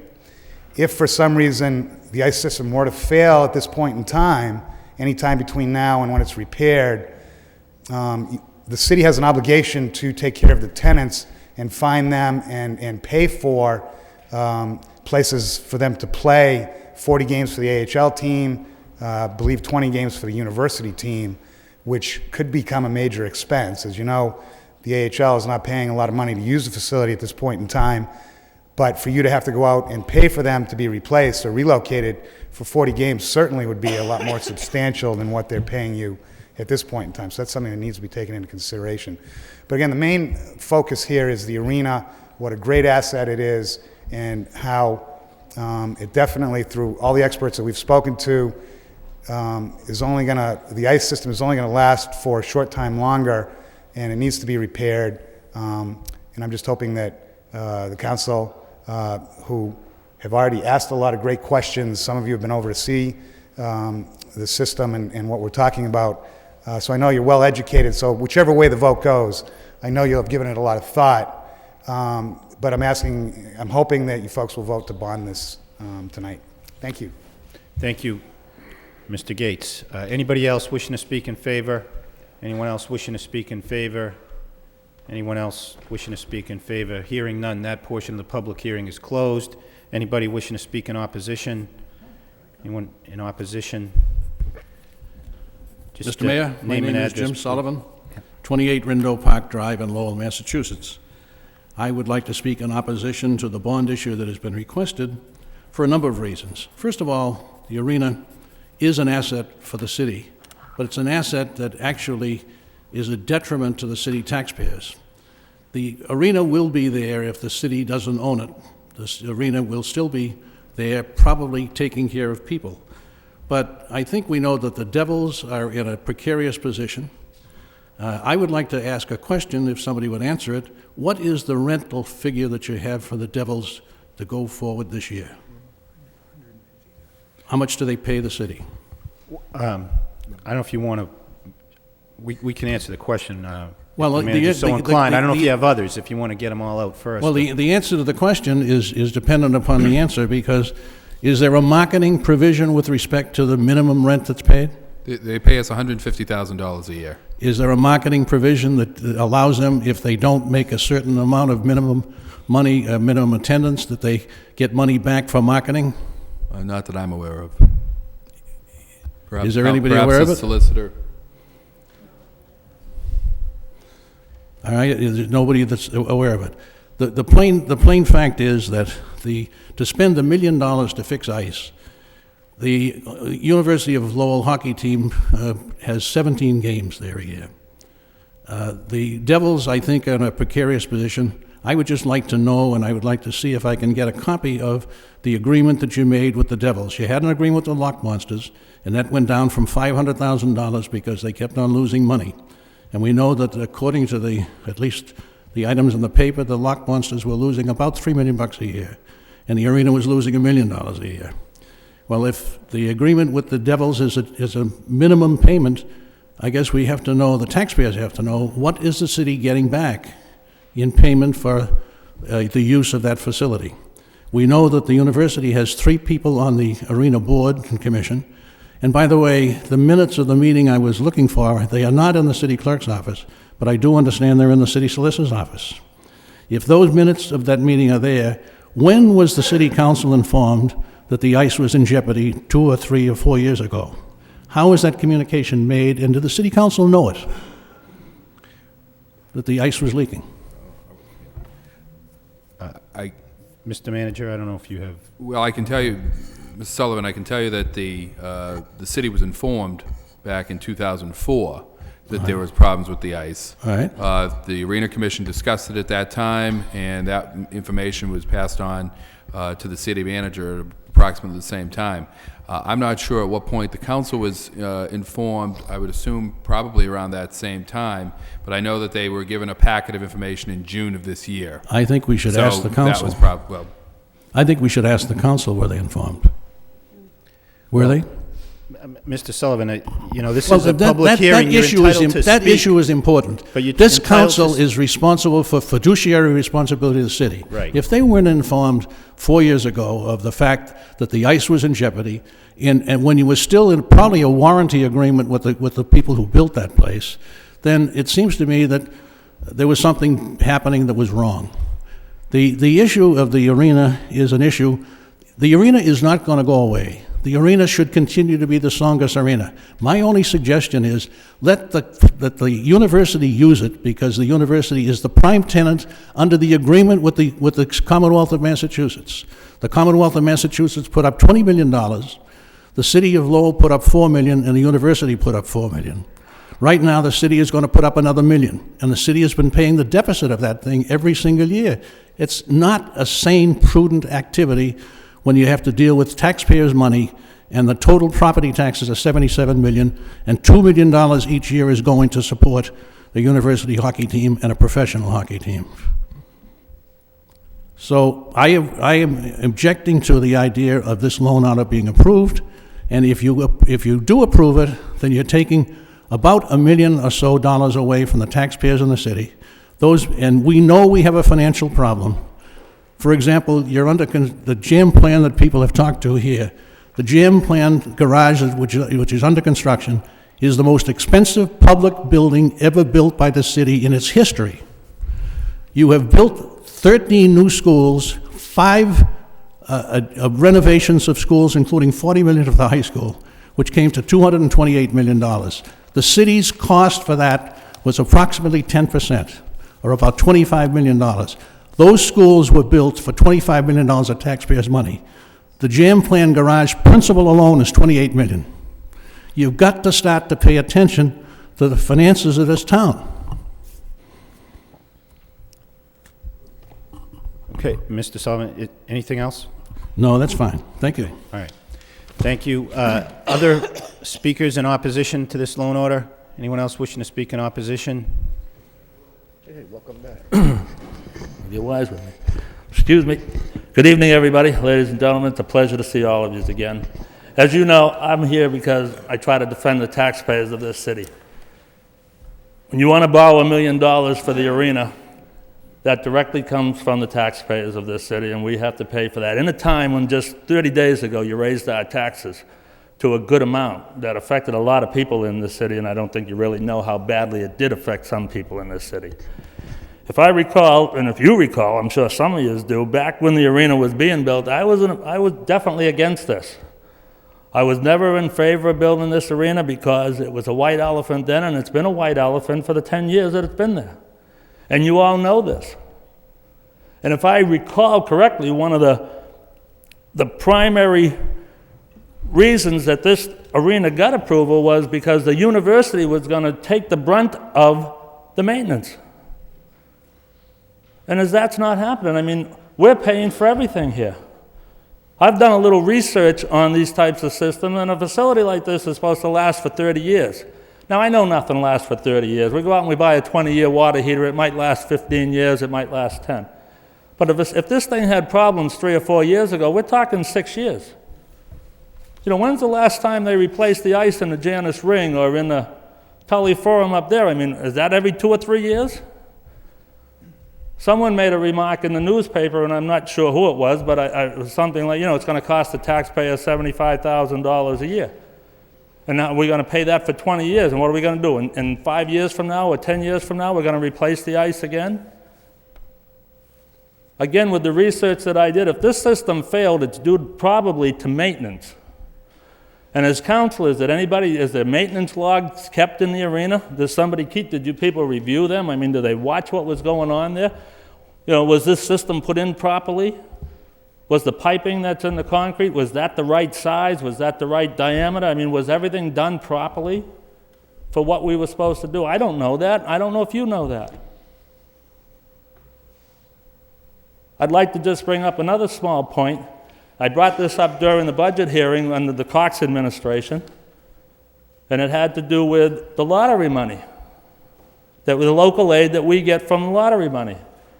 Now, if you go to the lottery home webpage, and punch in where the money goes and hit Lowell, one of the very first things you see in there is that in 2003, Lowell spent their revenues, their lottery revenues, on the Songus Arena and on the LaLasha ball field. Now, either somebody put that in there for a joke, or it's either true or it isn't true. Now, to my knowledge, we didn't spend that kind of money or any money in the last 4 years or 5 years on the arena, have we? Does anybody know if we spent any money in the last 4 years on the arena? I'm just, these are things that I'd like to know. This is all about costing the taxpayer money.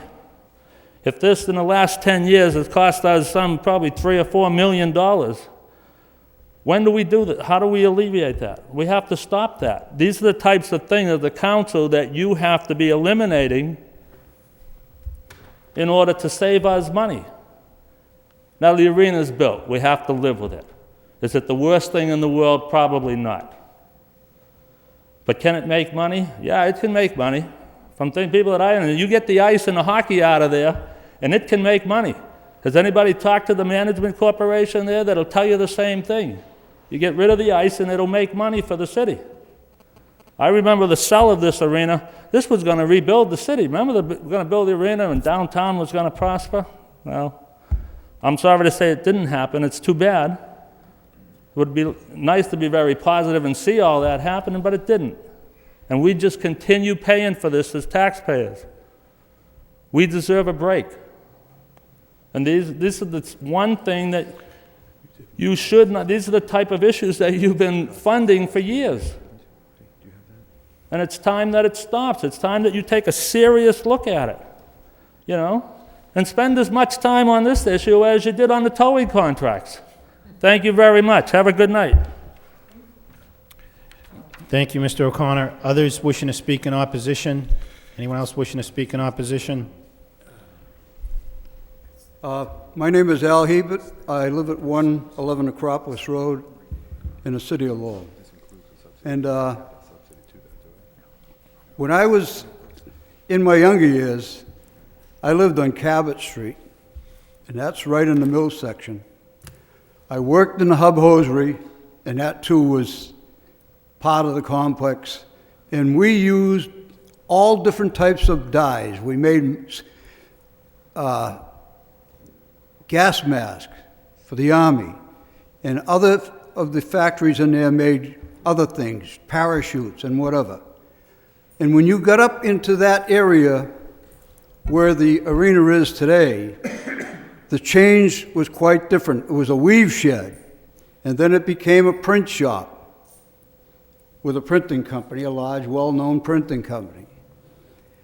And if you see the railroad track coming down, it came right from up around the back of City Hall here.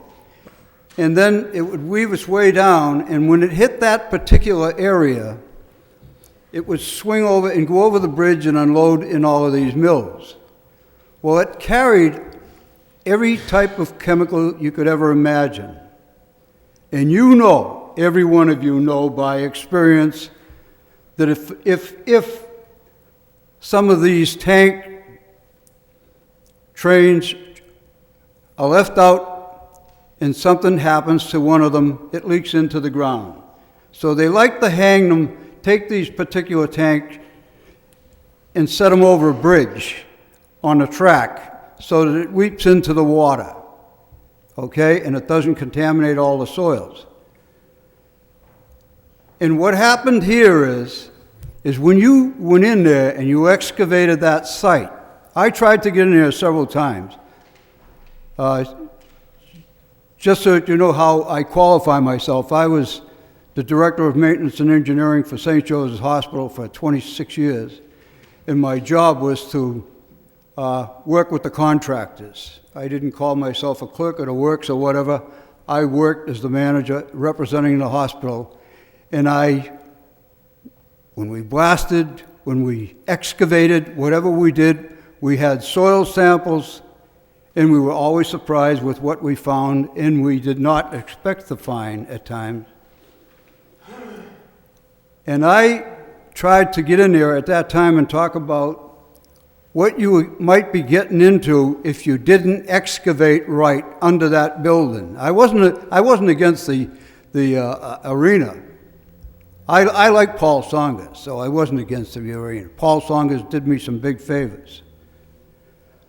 But what I wanted to do was talk to someone, just go in and talk to someone about what and how they were managing the guys that were doing the soil test and analysis of that same situation.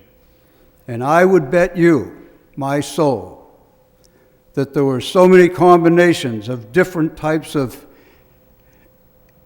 chemicals discharged in that area over 100 years than you would ever imagine. It was there for over 100 years, okay? And that whole place was contaminated. When you built the arena, I pleaded with the city at that time to restore Hickey Hall Dam. Hickey Hall Dam is a nice little canalway that runs down along Suffolk Street. It was our neighborhood. It was our place to swim. We were poor kids. We didn't have a lot. So we hung in Hickey Hall Dam and we did our swimming there. And there were a lot of people that were politically connected that was there as well as we were. So all I'm saying to you is, from my experience, what I knew about the dams, what I knew about the tunnels, how many tunnels I walked up through the city when everybody else was asleep. We would go in there junking and hauling it down through the tunnels and selling it to the junkyards. But we kept the canal clean for the city. They didn't have to go out and hire a lot of people or beg people to go in there and give them a hand. So I'm going to let this go at this point, but I would advise you strongly, before you do anything further in there, do a lot of testing. Get a good company in there, do a real soil analysis, and go down deep. You might surprise yourself. And what happens here is you fail to restore the canals to where they were. There are 3 canals that are connected behind that brick wall, and they would come down through 3 different tunnels in the city. We used to walk the tunnels. They would come down through the tunnels, and the water would flow down into the Merrimack River and disperse. And they had them separated so that the load of chemicals or whatever would not be concentrated on one canal alone. Well, when all of this stopped, the city never, or the Loxon Canal never bothered to restore the canals back to their original conditions. And we left the canals without water for many, many years. You remember that? Many years, the canals did not contain water, but they contained a lot of questionable hazardous waste in that area.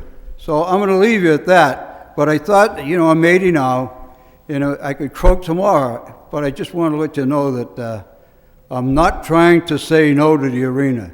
What I'm saying is, if you're going to keep the arena, give it to the university, it'll take it off our tax roll.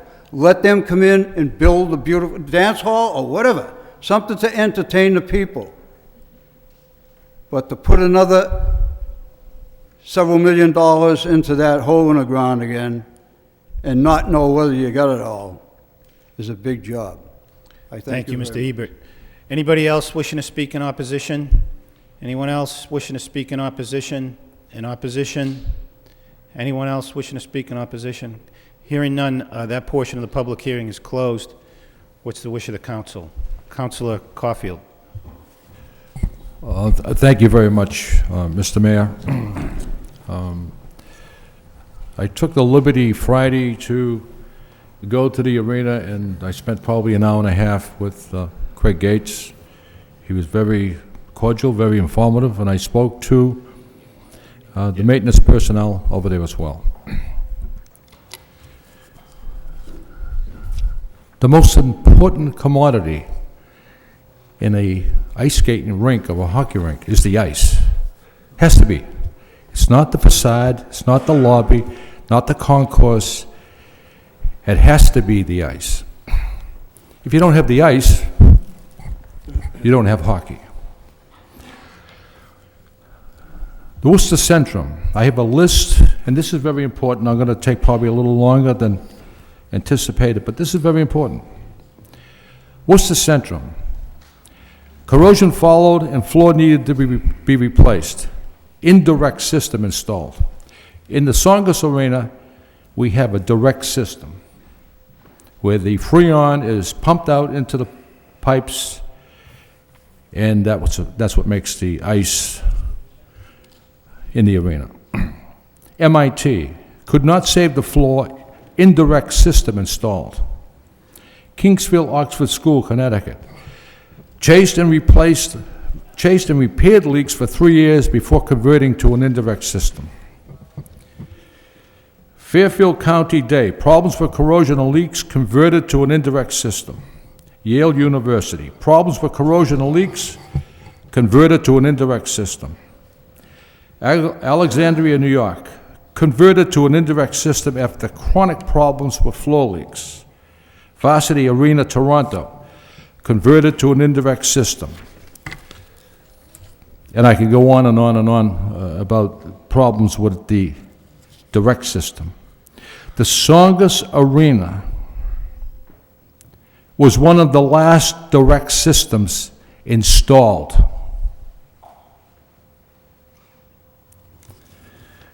Was it installed because it was less expensive?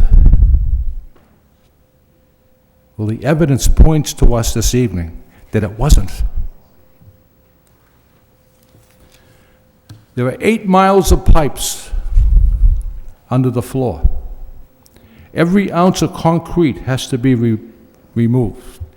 They're going to have to cut into the floor to remove the pipes going to the compressor system. The compressor system, Mr. Manager, is enormous. Probably weighs 4.5 to 5 tons. That has to be removed. Now, and Mr. Sullivan and the other speakers were right on. The taxpayer is looking at this, and the taxpayer has to pay for the bill. I would like to know, Mr. Manager, and that there's minutes, I know there's minutes, who decided to install this direct system? Apparently, there wasn't any homework done, there wasn't any investigation done with other systems that had this installed.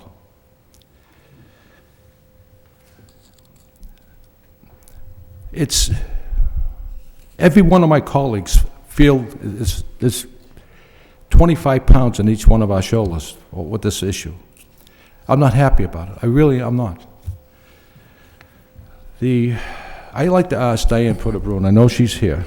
Diane, could you please come to the microphone?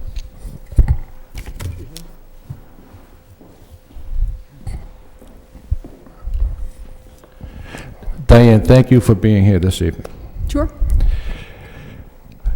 I looked at the minutes of the ad hoc subcommittee on the arena, and I went through the minutes, and Councilor Howe and I, and God rest his soul, Grady Mulligan, were on that subcommittee. How many times did we stress the most important thing in that arena was the ice? Absolutely. It was the most critical component of the building. We stressed that. Mm-hmm. I know there was a vote taken to install the direct system. Is that so? Yes. Was that a unanimous vote? No, it was not. Why? At the time, there was some debate on the systems. We did actually a lot of research. I think Dana Skinner's also here. We spent about 3 months on this decision. Yeah, I don't want to name names, but sure. What I'm saying is... No, and what I'm saying is the reason it wasn't a unanimous decision is because there was a lot of differing opinions about ICE systems at that time. And so there was a lot of debate going on, and we did a lot of research about each of the systems that were possible. Now, I know one of the reasons it was installed, it would make ice faster and quicker and so forth. But was one of the reasons why it was less expensive than the other unit? No. No, not at all. How much was the installation of the direct system? It's You don't 10 know. years ago, I really don't remember the exact Well- number. I tended to think that the actual direct system was slightly more expensive in initial cost, but was substantially less expensive in operating cost. Did anyone check with other hockey arenas? Boston Garden, Worcester Centrum, Yale University. Did Yes. anyone check? And what Yes, we did they talked with say? all those. They were fine with, at that time, their systems were operating without a problem, and they were also seeing the benefits of energy savings. Most of these systems didn't start failing until about 4 or 5 years ago. We were the last city or arena to install the system. I don't know. That's the report I have in front of me. But thank you for being here. I appreciate it. Sure. Mr. Manager, if a favorable vote is taken this evening to support this, and I understand there's contracts that have been signed with Disney on Ice and other issues involving this. In order for me to vote in favor, there would have to be attached to the vote. Who is the contractor that's going to install this new system? Does the contractor have expertise in this field? What system is going to be installed and why? And I think not only the city council has to have those answers, but the general public as well. We have to be made assured. I mean, if you painted the lobby of the arena and you didn't like the paint, it'd be just a simple fact, you just change the color. There's 8 miles of pipe buried in 6 inches of cement. And I would have to say, Mr. Manager, it is not going to be jackhammered up, it's going to be sawed up, because if they jackhammer it, you'll be cleaning the cement dust forever. I don't know how the contractor's going to handle that. But, you know, Councilor Howe and I and many others back in 96, 95, we put a lot of time and effort into this construction to make sure it was the best. And it wasn't. You can't blame you. Can't blame some of the colleagues that are sitting here this evening. But I just feel misled because the best system was not installed. And it's very evident, very evident. The proof is here. And this is a huge, huge undertaking.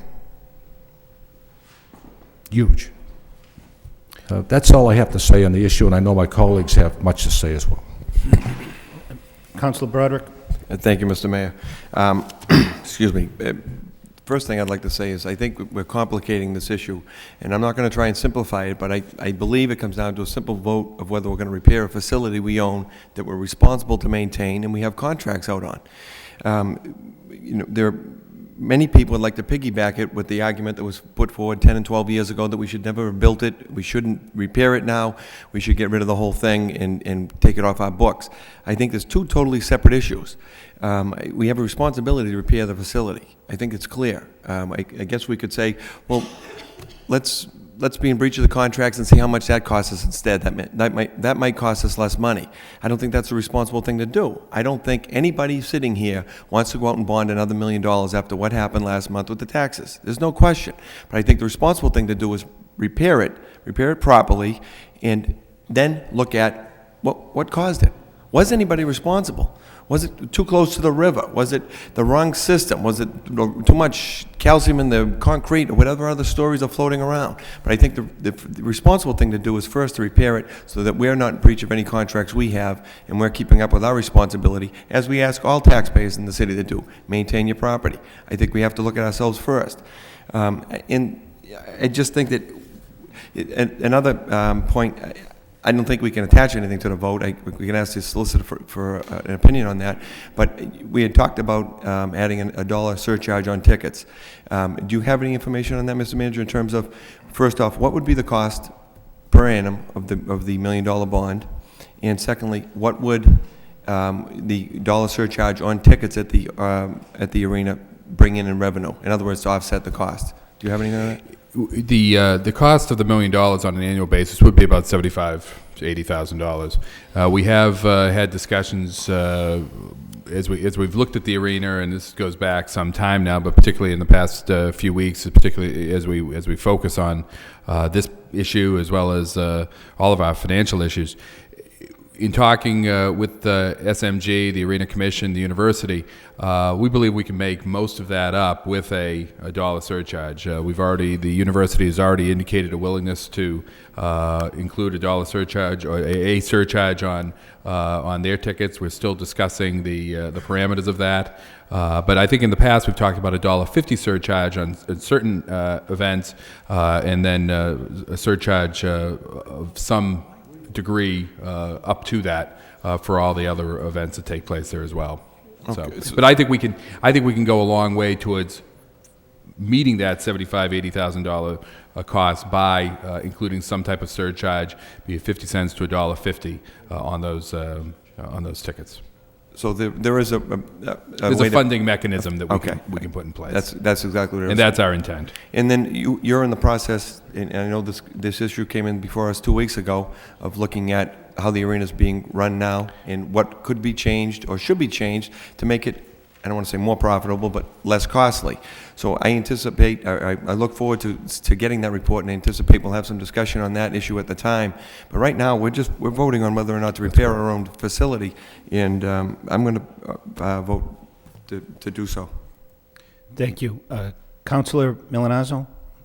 Thank you, Mr. Mayor. I'd like to begin by thanking the speakers that came down this evening to speak in favor and in opposition of this law and order. It's not an easy decision for the council to make. As has been stated, the taxpayers do deserve a break. However, we are obligated by contract to maintain the facility. In fact, I think we'll all remember back, we actually participated in this facility through a binding referendum back in 1994, and the taxpayers of the city actually voted in favor for the city to participate, to borrow the $4 million and to actually maintain the facility going forward. In fact, if you look at the bylaws of the Arena Commission, it does state that the commission shall have no independent authority to incur debt, and that if any debt is required, it shall be the debt of the city.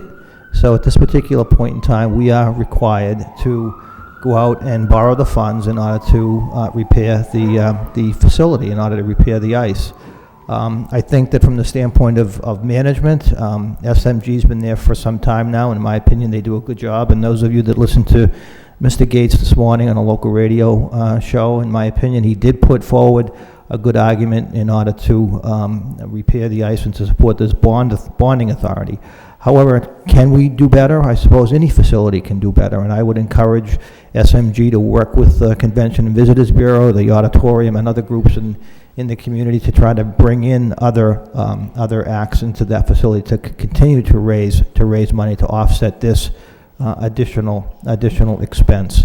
But again, it is our responsibility at this particular point in time. I plan on supporting the loan order this evening because I think it is the right thing to do. Again, if you recall, we actually put together a $60 million development plan over in that particular neighborhood between the arena, the ballpark, the improvements to the public right-of-ways, the relocation of the post office, and we ended up having to go out and raise $1 million privately. So we did do that through an effort of many people in this community.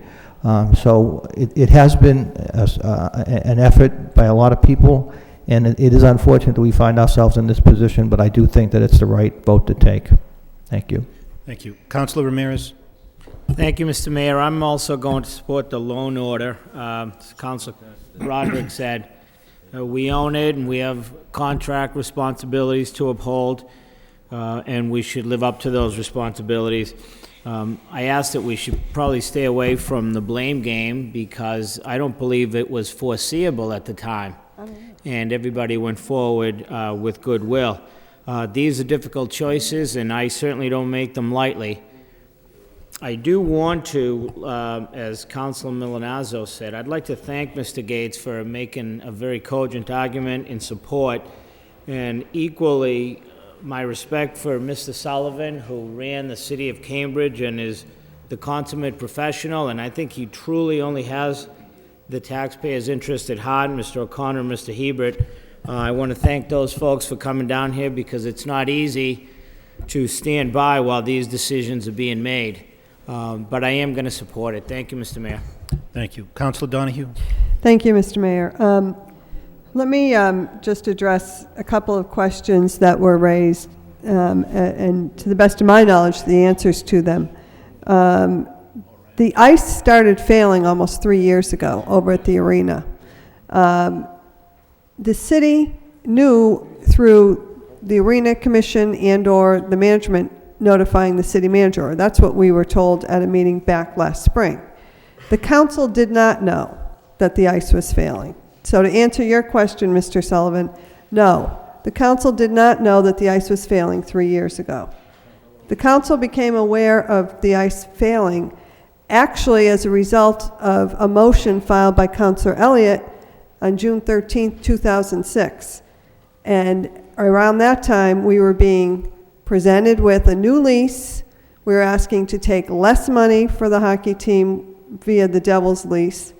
And there was a lot of talk about the ice failing. And it was only then that the council got information that, yes, indeed, the ice is failing, and that the cost at the time, we were told, would be $750,000 to $1 million to fix the ice. Now, this is not news to the council, at least since June of 2006. It was news in June of 2006, though. Now, at that point, my recollection is Diana Prito-Brun, as well as members of the commission, came to the council and to the subcommittee, because I can recall it being down in the mayor's reception room, and gave us the whole presentation. So the notion that this just popped up overnight and we're hurrying up and we're spending $1 million is not true. The big problem we have is, and I didn't support the lease with the Devils, because one, we were taking a lot less money, but, and I think the council knowingly did that. The council knew we were going to be getting less money with that lease. The reason being to try and keep professional hockey in the city. It was a calculated decision that was made. But the Devils steadfastly at that point said, we will not agree to a surcharge on our tickets. That was discussed.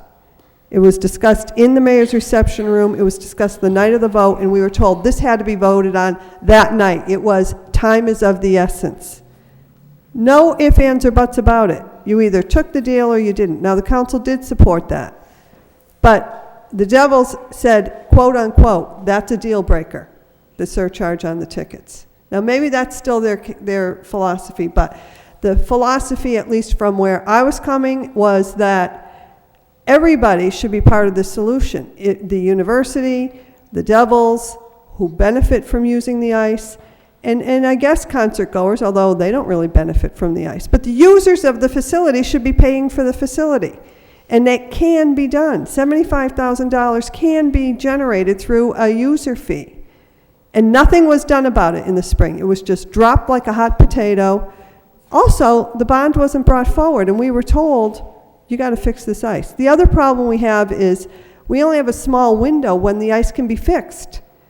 You know, you can't just fix the ice on a weekend. This is going to take months to do. And it has to be, because we contracted with the Devils and with the university, it has to be when they're not playing hockey.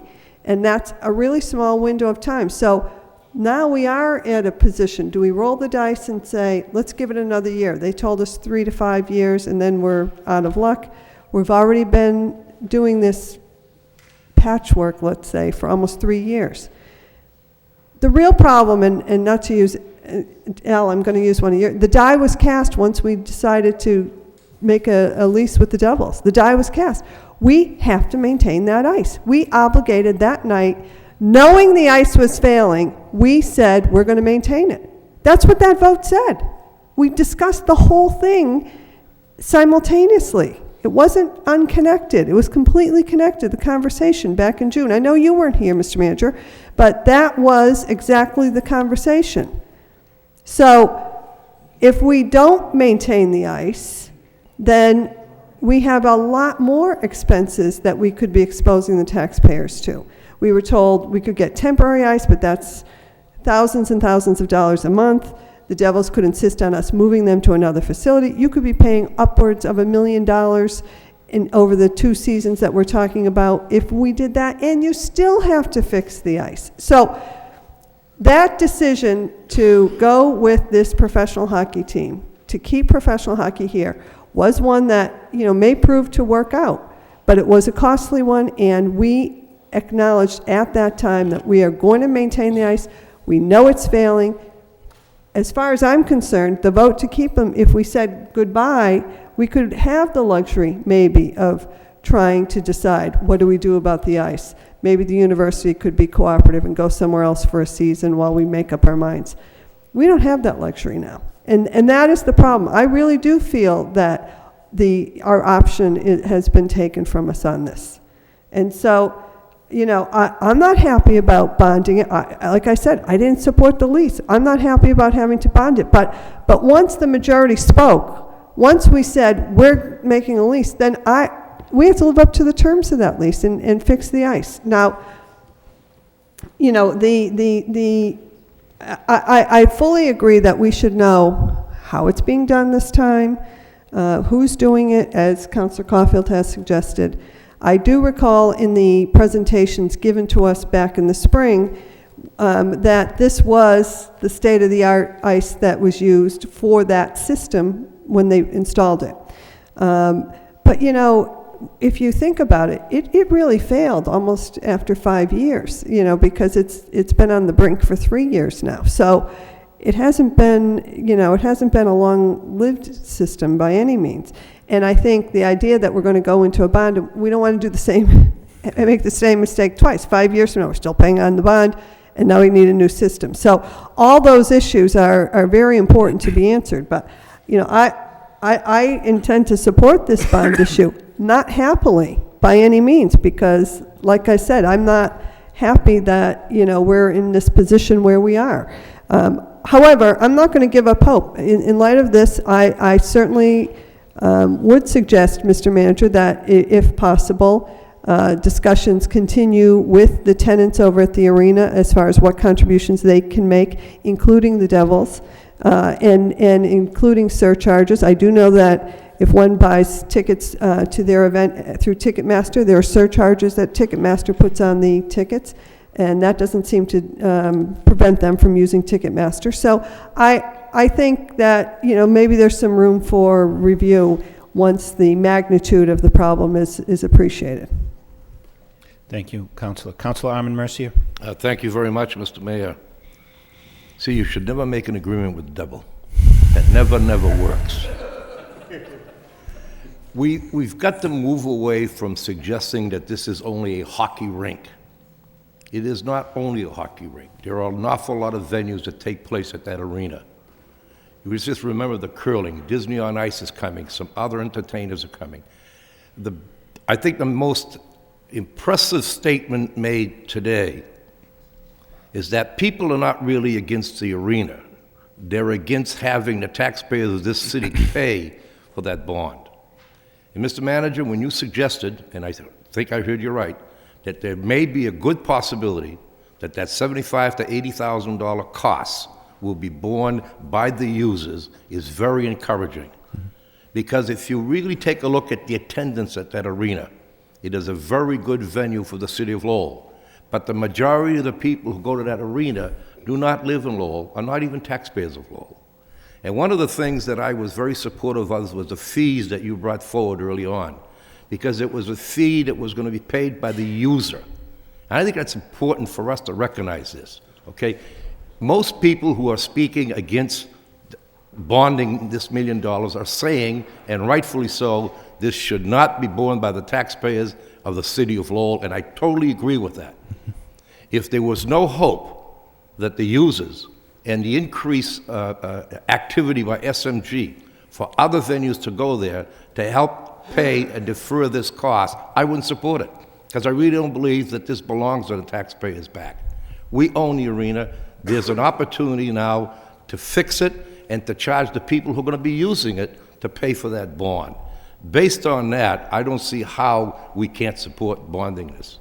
Again, everyone feels the arena is an asset to the city. I feel the same way, and I think most people in Lowell feel the same way.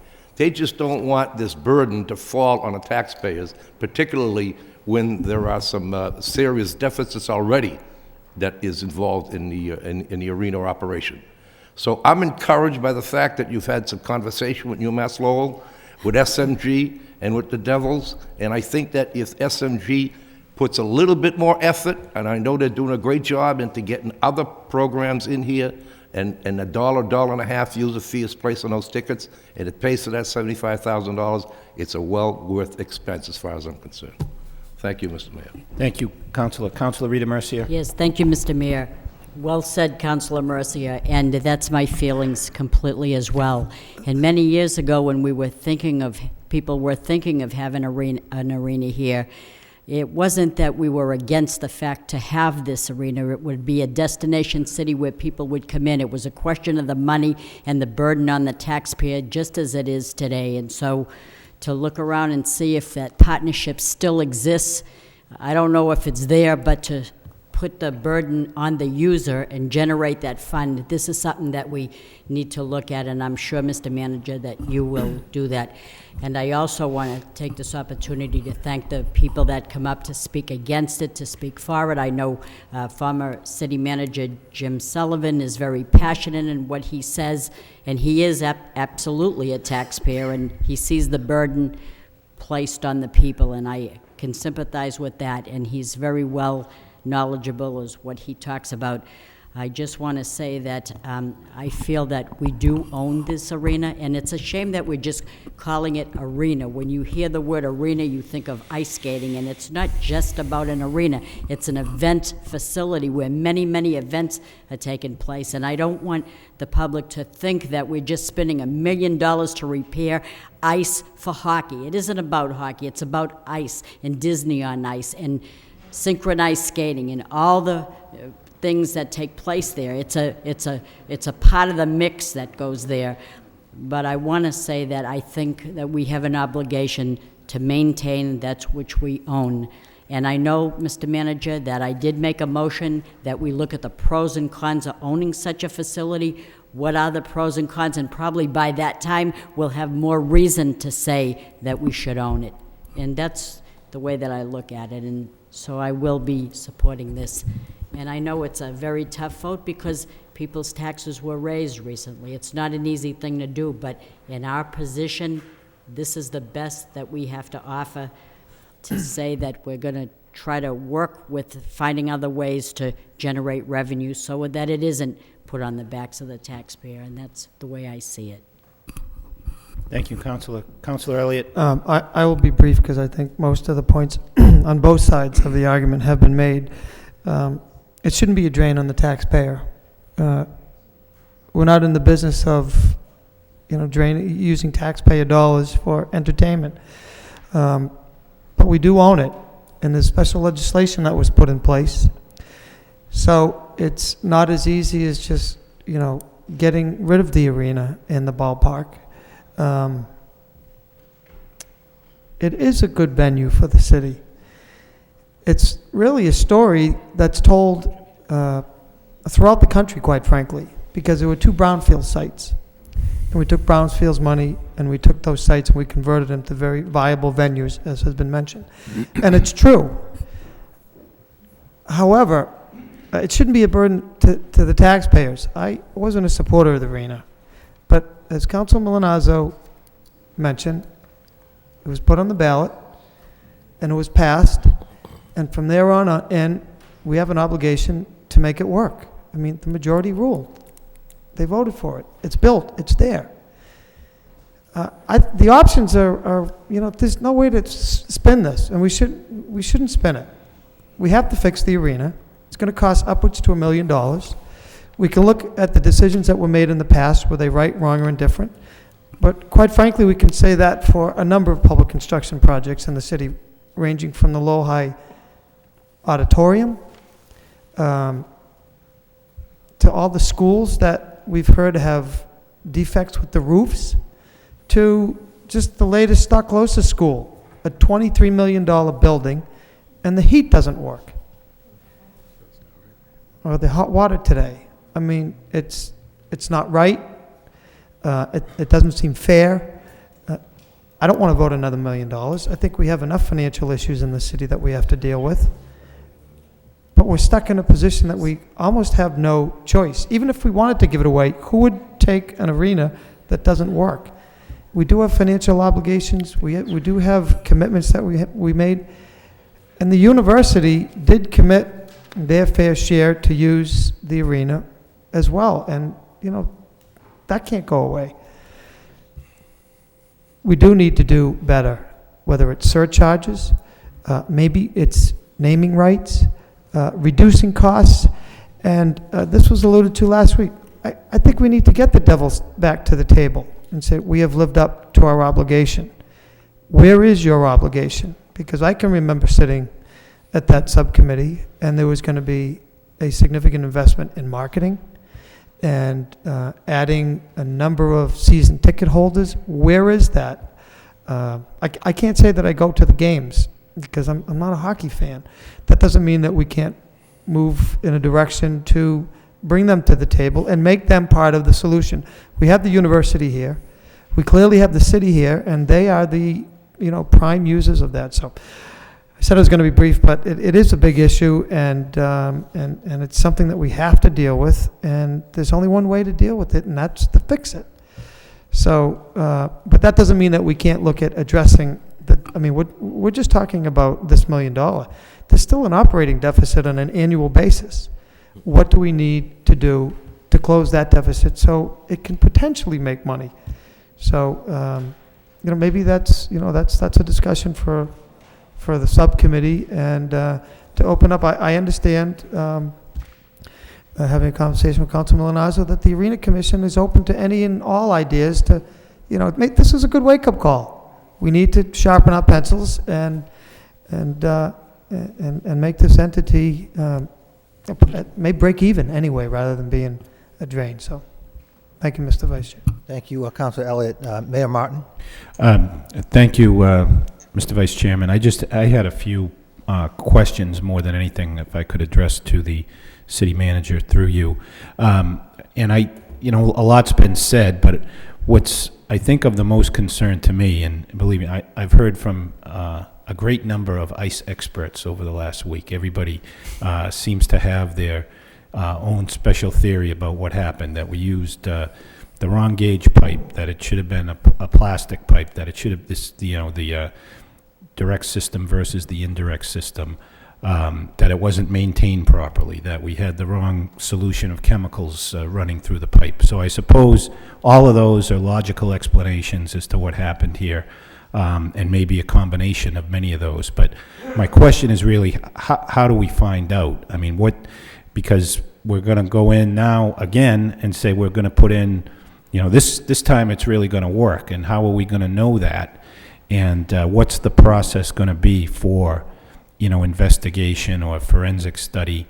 And how do we assure ourselves that, we're not paying a 20-year bond, but 8 years out, we have the same problem again? Well, Councilor, Mr. Mayor, I think that much of this has already been done by the Arena Commission with the engineering work that's already was done a couple of years ago, and that the information, of course, was passed on to the council this past June, where they went through the various possibilities of what caused the problem, and there is telltale signs that they could look at in terms of the concrete, the piping that they have gotten to, and other parts of the facility that they can look at, expansion joints, and the like. And by and large, they've come up with the conclusion that it's the presence of the proximity of the Merrimack River and the electrolysis that results from that. There have been other examples of this in other arenas around the country where they've had similar problems. But certainly, as we go through the engineering work, the first step in this process is bringing on an engineering firm to draw up the specifications and do the necessary engineering to put this project out to bid. They can certainly look and determine whether in fact there are other issues at play here as they do their work to check this out. At this point in time, we'll have to go through and review all of that information and determine whether there is if it's a result of work that was done improperly or the wrong system being put in, if there's any recourse that would result from that. But the system has been in place now for almost 10 years. The problems were identified about 3 years ago. I would think that at that time, we would have seen that, in fact, there was a warranty issue or something of the sort. But certainly, we won't rule anything out at this point in time. Well, that was going to be my follow-up question. I mean, until you really know the cause, you don't quite know what your remedies are against various parties. And is that a closed issue at this point, or is that still something that's open for review? I would say it's still open at this point in time, but we'll have to get a little bit farther into it before we can make any final determinations. But that will be something that you're going to continue to press with the commission, and we're going to work with the commission on that. And I think it's important to point out that we'll certainly keep the council updated as we go through this. It is a short window that we have to do this work. We're going to be putting the engineer to work immediately. And bid this out so that the work can begin in April, and then it'll take all the way in through into next September to get this work completed. Okay, thank you. I don't have anything further. I did have those few questions, but I agree with most of my colleagues that we don't have too much of a choice but to proceed to fix this problem. I think the financial ramifications of not doing this could be even more significant. Thank you. Councilor Caulfield. Thank you very much, Mr. Vice Mayor. I'll be very brief, and I think I had my say earlier. But I neglected to say that Craig Gates informed me that the arena generates $150,000 a year in just general skating. People go there to skate, and they pay to skate, and it's $150,000 that's generated because of that. But, Mr. Manager, earlier I indicated I would support this as long as we attach to the vote the reason the contractor was selected and why. I want to make sure that that contractor has experience and expertise in this field. Can't do that. What system is going to be installed and why. I want the cement analyzed and the pipes analyzed, just to put a freedom in everyone's mind that we weren't trying to neglect our duties here, and just a general time frame. And not for me to know, but the general public, let them know who was selected, have they installed the system before, what's the system, why is that system being installed, why is it better, etc. So let the taxpayer know who's going to foot the bill for this, everything about this issue. Thank you. Mr. Manager? Councilor, let me try to address each one of your questions as much as I can. We don't know who's going to do the work because that has to be put out to bid. But certainly, as I said just a few moments ago, I'll be providing regular updates to the council as we move forward.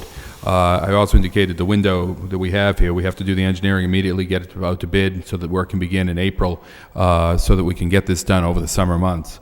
The system that will be installed will be an indirect system. The one that's in there now is a direct system, so we're changing over the type of system that we're utilizing. And clearly the contractor will be pre-qualified. They will have had to have some experience putting a system like this in, or be qualified to do this type of work. There was one issue that was pointed out to me Friday. The compressor, the refrigeration unit, is probably 4.5 to 5 tons in weight. It's enormous. And in order to remove that, you have two options: to cut it up or remove part of the cinder block wall. and check it out. You would save money by doing that. Just put it out, put it on the flatbed, and say goodbye, and bring the new system in. So that would be, I think, just a suggestion to you. Thank you. Thank you. Any further discussion, Mr. Manager? Just a couple more points. I just want to pick up on just how this is going to be funded. I certainly think that we're going to pursue the surcharge. We're going to go back and we're going to try to track down as much money as we can. But I would be remiss if I didn't point out that the university does, in fact, already pay us over $100,000 a year for the use of this arena. They assist us with the maintenance. They assist us with a number of issues related to the operation. And they've been, Councilor Mercier asked a question last week about the issue of a partnership, and the university has been a true partner to us in this entire effort. And I did want to point that out, and we will be working with them on the issue of the surcharge and moving forward. The other question that was raised by Councilor Mercier was the issue of the cost of keeping the ice down on an annual basis. That costs us about $120,000 a year.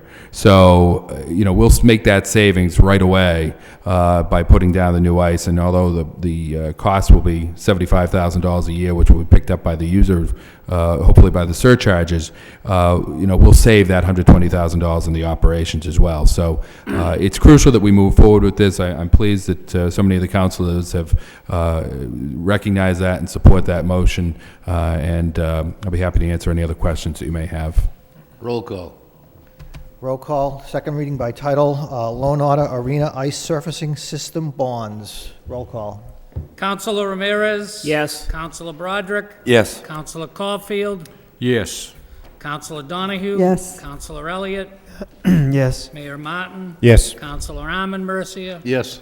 Councilor Rita Mercier? Yes. Councilor Milonazo? Yes. 9 yeas. Now we got to build some schools. More fun. Okay. Is there sentiment to take a brief recess, or you want to proceed adjourn? right into it? Motion to To adjourn. adjourn? Okay, a motion to adjourn this meeting by Councilor Broderick, second by Councilor Rita Mercier. All those in favor say aye. Any opposed? We'll stand adjourned, and we'll reconvene in just 3 minutes with the special meeting on the school topic. Another one down.